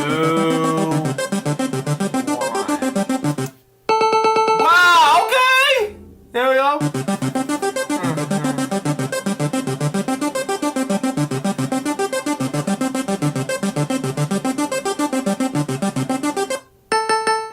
There we go.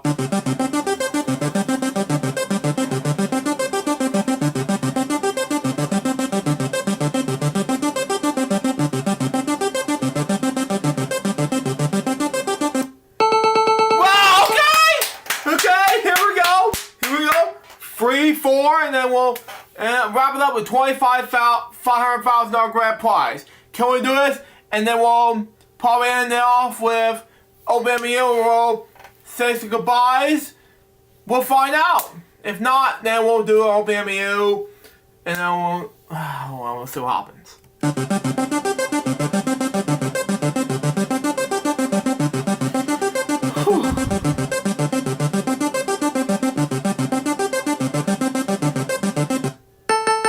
Wow, that was nice.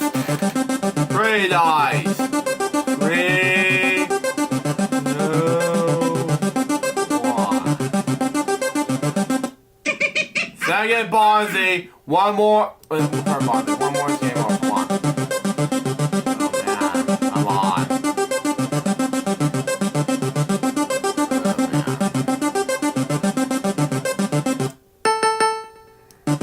Oh man. Come on. 3, 2, 1.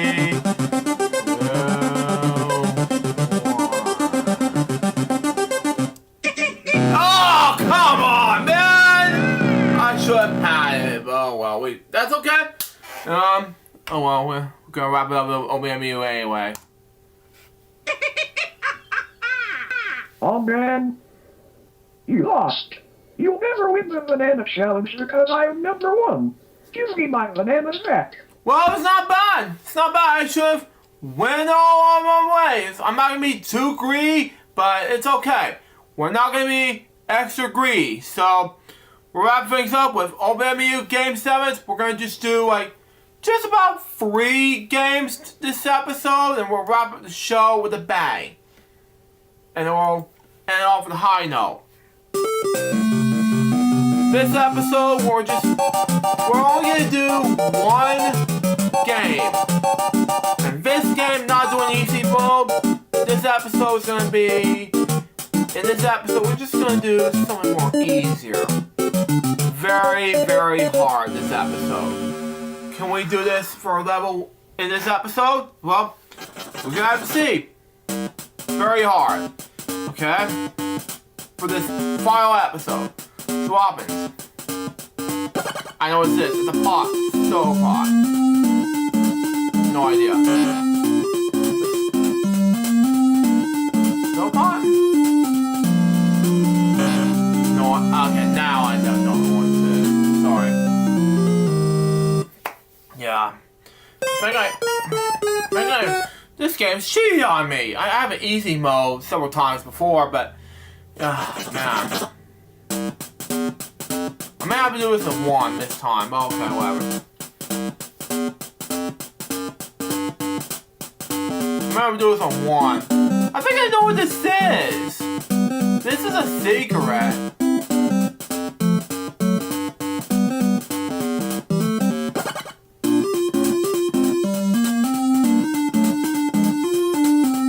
It's no category this time, but anywho.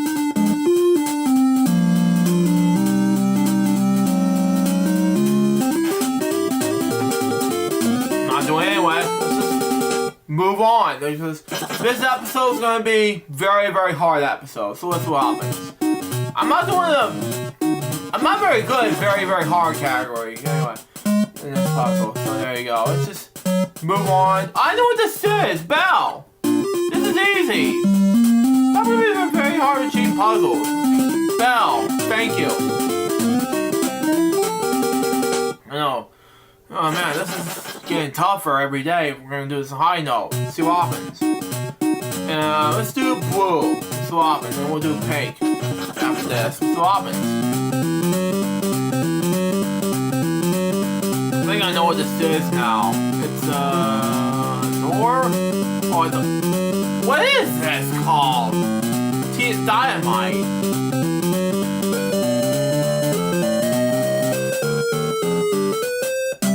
Dynamite.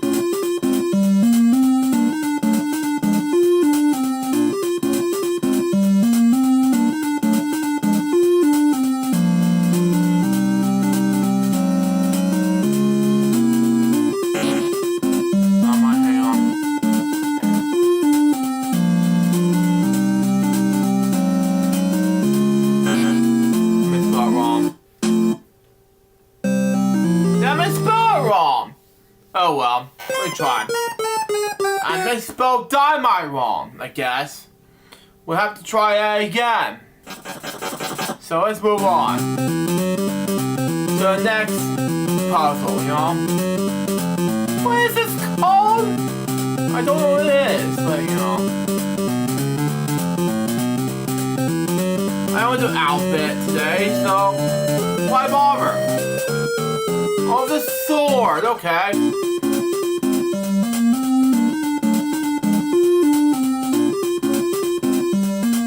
There we go. Now we're doing it on 70. There we go. Perfect. Now I have some bigger catching up to do. Let's see here. I think I know what this says. It is a helicopter.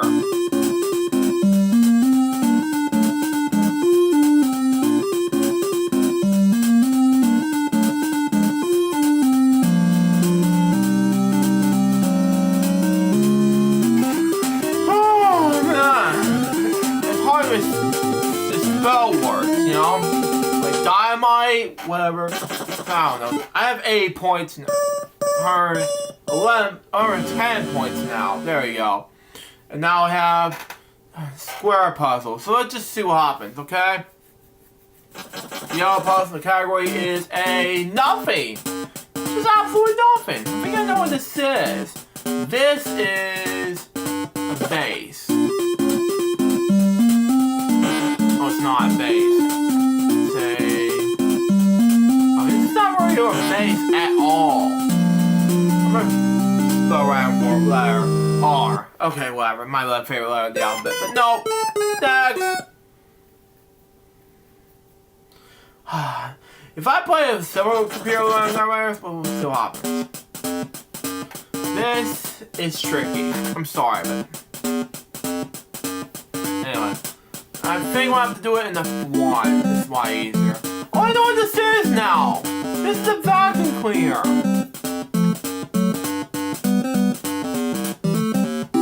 Vacuum. This is easy. Ah, that's about wrong now.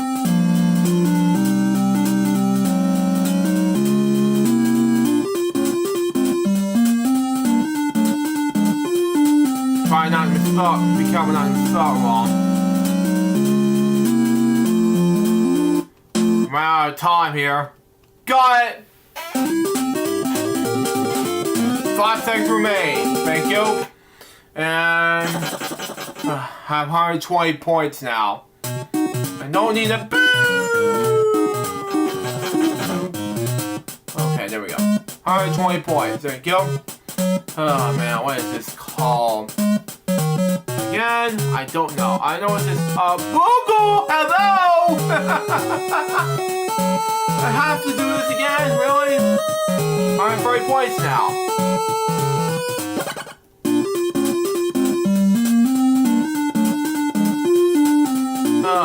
This is tricky hard, I know. Got it. Thank you. This is a Google. That was nice. Now we have 130 points. And this is a tricky puzzle right now. Okay, there we go. 130 points. And the category is nothing. Absolutely nothing. So I think I know what this is. It's not gonna be hard enough, you know. Oh, I think I know what this is. This is a gun! Oh, it's not a gun. It is a gun, but what kind of gun is that? A horn? I don't know. I don't know. Or it has to do with a weapon. I don't know. Sorry.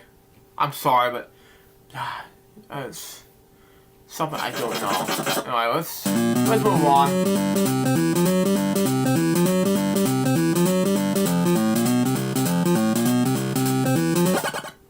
Death Slam. Hammer? I don't know. That's ridiculous. What kind of puzzle is this? Seriously. Move on. Next. I had to be careful not to space it up, you know.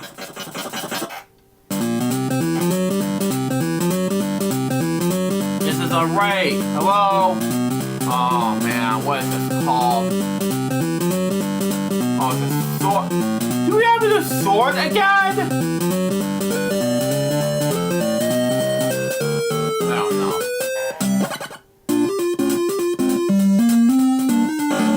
Sword wrong. Damn it. Oh no, it's not even a sword. Not even close to be a sword. Then what is this? Oh, I don't know. I don't know. But anyway, let's go on to the next one.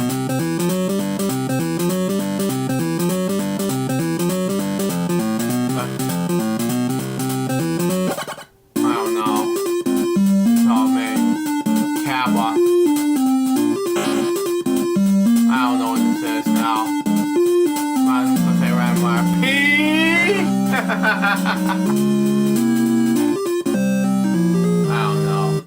It's not P. Not even close to be a P. No. Not a bathroom break. Whatever. Whatever.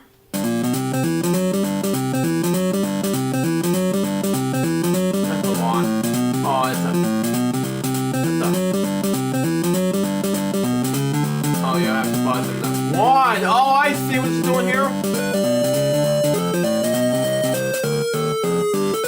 Oh, it's a gun. Oh, it's right time to say gun. But it's not it. What is this?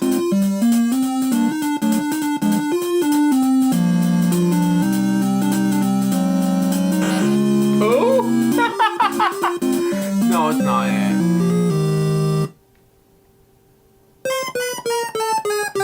Pow, I don't know. This is not it. I'm not very good at very hard categories here. Oh man. Puzzles here. I know this is an arrow! Hello!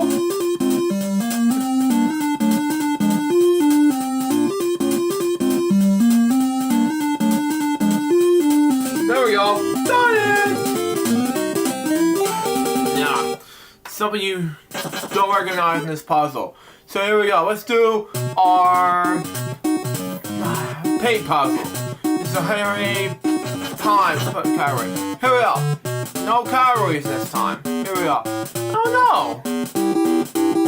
This might be a balloon, but it's not a balloon. It's an umbrella. Parachute. But it's not an umbrella. It's a parachute.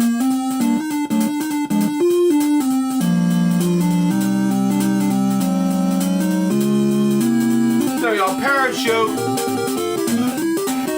That makes more sense now. No polka dots this time. Anyway. Oh man, yeah. 220 points. Here we go with level number 3. Let's see what we got here. We got. Oh, it's no calorie this time. I don't know. We got 4 to roll with this time. It is... I don't know. This one I don't know. Oh, the gun. Gun. It's not even close to be a gun. What's it called? I'm gonna take a peek at this one. Sorry. Pow. I don't know. No, I don't know. Sorry! Hold on. Next, this is not a good, not even close to a gun. Go on to the next puzzle. What's this called? What's this? Robot, but it's not it. And I have no idea.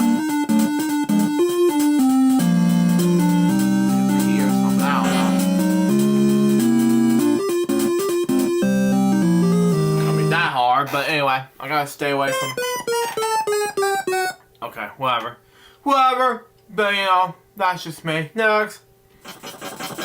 Okay, 3 in the puzzle, but you know. I know what this is.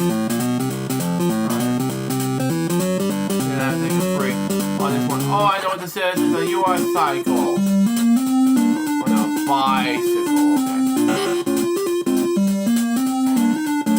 Tractor? No, it's not it. It's not a tractor. I know it, game. I know it. Whatever. We'll answer. Okay, whatever. Move on to the next puzzle, please. Oh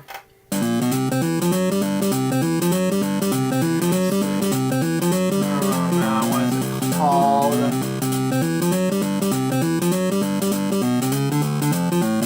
Gone! Hello? Right, time to say gone. Tango. The real God. Okay, I'm level 3 is gonna be hard, but it's gonna be tricky. Okay, yellow puzzle, and then we'll have to move on to the 2 buttons. Oh, it's a woman. Hello. Oh, it's just a Just a man, okay. Okay, like me. Okay, whatever. Whatever! Man, I don't know. Just a man. Imagine with that. Okay, whatever. 1, 2, 3, 4, 5. Okay, whatever. Oh, we have to start over again? Oh, man. Whatever. Oh. 4.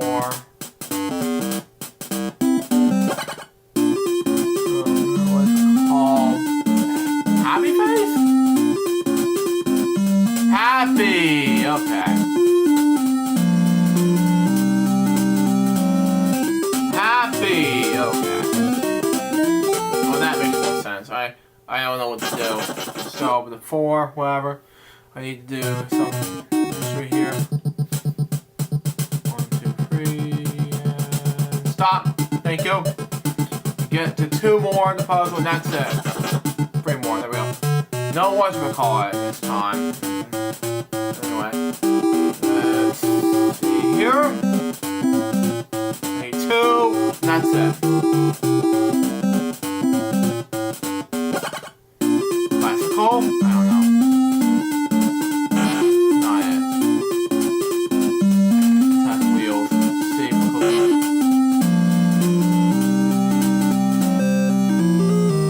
I have no idea, game. No idea. So I give up, you know. What the thing is. So I just don't surpass this one, sorry. Oh, it's a UFO, okay. Japan. Oh, it's a cruise ship, okay.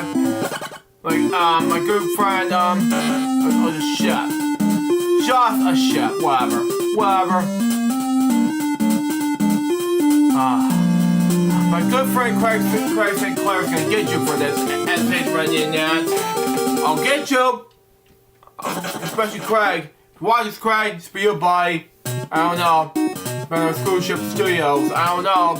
Floppins. Oh, man. Got about 1 more puzzle. That's it. I know what this is. It's a stool. Or a drum. I don't know. It's a drum. Okay.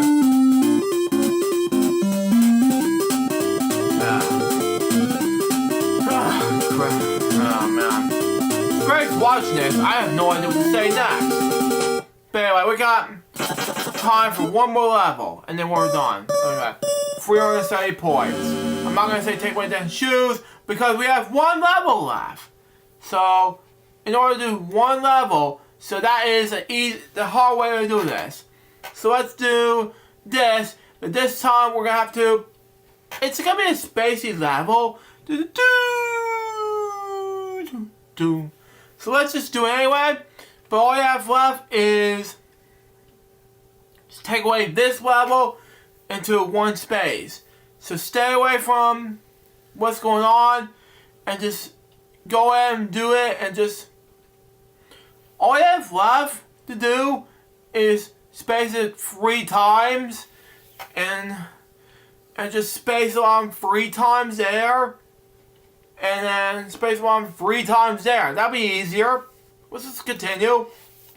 That'll be a lot of fun. I'm gonna have to do it anyway. I'm not gonna do it the way I'm gonna do it anyway. That's not gonna be fun. No. Oh, it's an axe. Don't buzz the 4. Oh, there we go. Axe. No, what? Oh, come on, really? Oh, that was a weapon. I'm gonna put a B instead. Whatever. Oh, that's gonna be hard, bro. Sorry. But anyway. 1, 2, 3. All you have to do is not. Yeah, like that. Oh, I know what this is. Just 3. It's easy.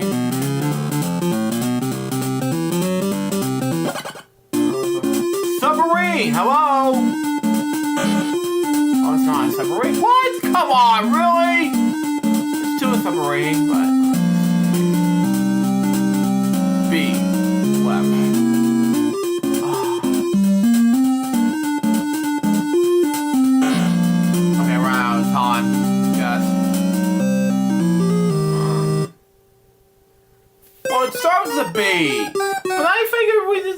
something around time, you know?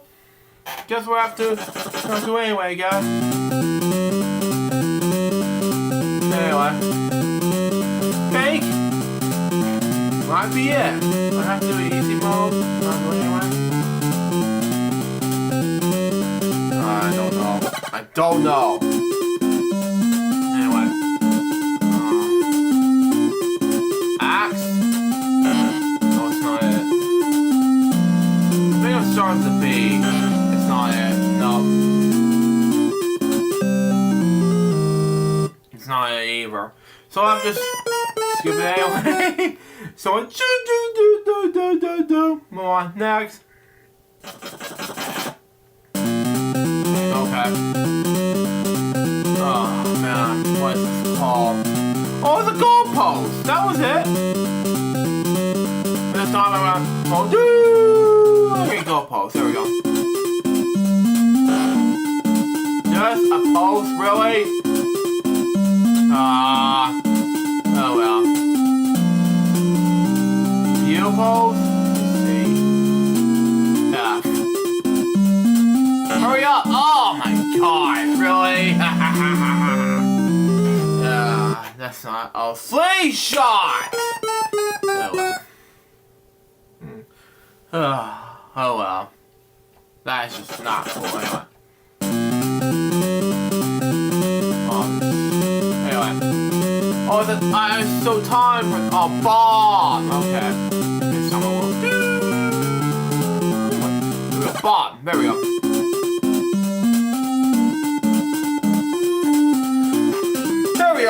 That's more like it. Bomb! Thank you.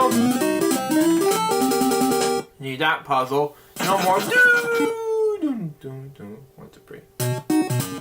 Thank you. I needed that. And then 3 more in the level. Thank you. I just need 3 more. Oh, I just know what this is. Woman! Hello! Woman!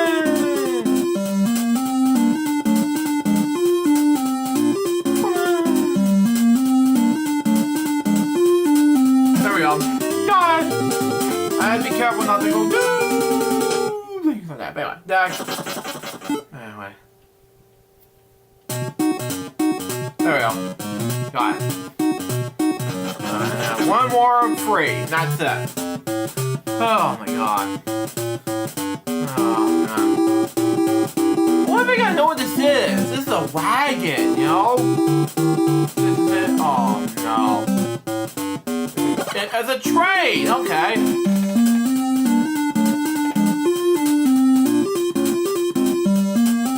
Makes sense. Oh man, I think I don't know anyone about easy puzzle this time, well, very hard puzzle. Anyway. So anyway, let's move on. I got one more category, and that's it. One more puzzle this time, that's it. We got... And it's very hard level category, okay. Whistle! Hello! I misspelled whistle wrong. Whistle, come on. You can do it! Got it! Very high note, very high shares here. Oh man. Take away that shows. Whew, that was close.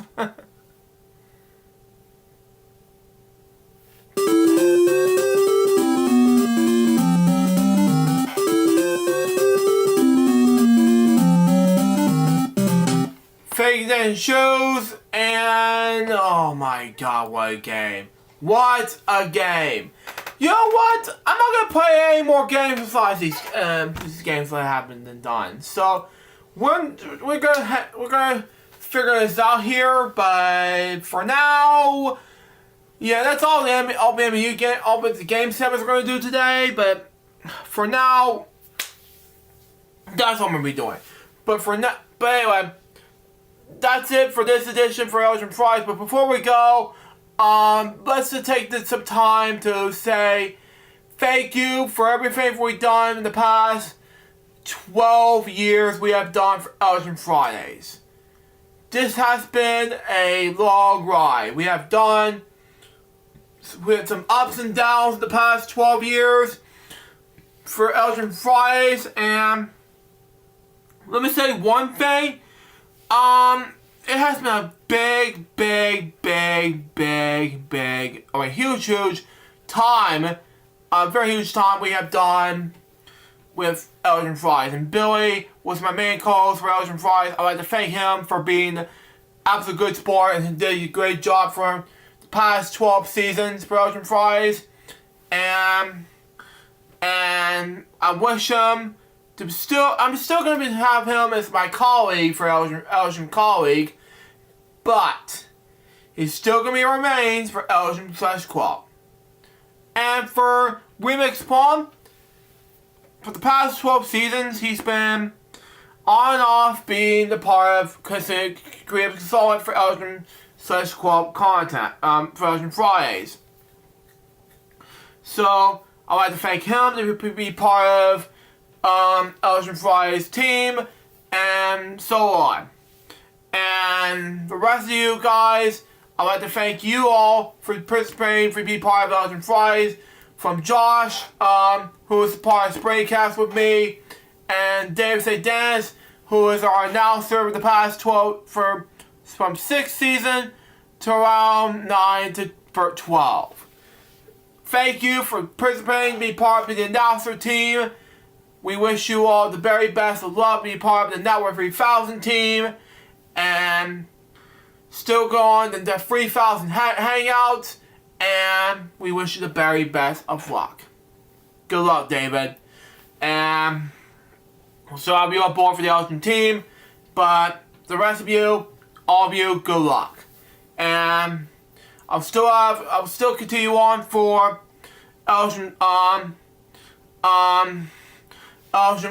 Crazy Much Web Show. We'll continue on for news reports and everything. And for weekend celebrations, we'll have game segments. So that will be our goal for successors for what's going on for LJ Fridays. So that's what's going on next for future shows. So that's just my case. So no seasons, just for future sakes. Just been going on for weekends for Crazy Much Web Show. It's been going on for since 2018, and Crazy Much and LJ Fridays, and the weekend celebrations are concerned, it has been going since 2019. So that is still my main focus for this LJ/Qual content videos. So that'll be my future generation for LJ content videos. So then my next spot, and then as for videos like this is concerned, I'll still have to continue doing joke series, and of course stuff that you about to see in the near future from my main channel and beyond, like Rumble, other things like that. So as guys, that was up LJ Fridays, the final episode. I hope you enjoyed the past 12 years we have done for LJ Fridays. Coming up this Sunday, we'll be doing news reports and the aftermath of LJ Fridays, and on the Crazy Much Web Show is number 141. And then on this upcoming Friday, we're going to do the weekend celebration episode number 305, where we'll be concentrating on our game segment. Then we're going to have to do the LJPCBM TV block. So that'll be on rumble.com, while game segments and other things are on YouTube and Rumble. So my main goal. And then coming up next, there will be Unboxable here on my main channel. And then we have Daytime Bedtime Stories episode for you guys to enjoy. So until then, through Jersey Unboxable Baby, coming up on YouTube. I might come up on YouTube. There will be some more future stuff. I'm not going to tell you what's going to happen, but be prepared for more videos. I'm not going to do more LJ Friday episodes after this one, but beyond me, it's not gonna happen for season 13. No, it's not gonna happen. So I'm not doing any more seasons. So it's beyond the grab. So stay tuned for the complete 12 season, and then we'll do a complete series of Belgian Fridays. So be looking out for that. Until then, this is Joseph, my baby. We can put business from Tuesday out. See ya.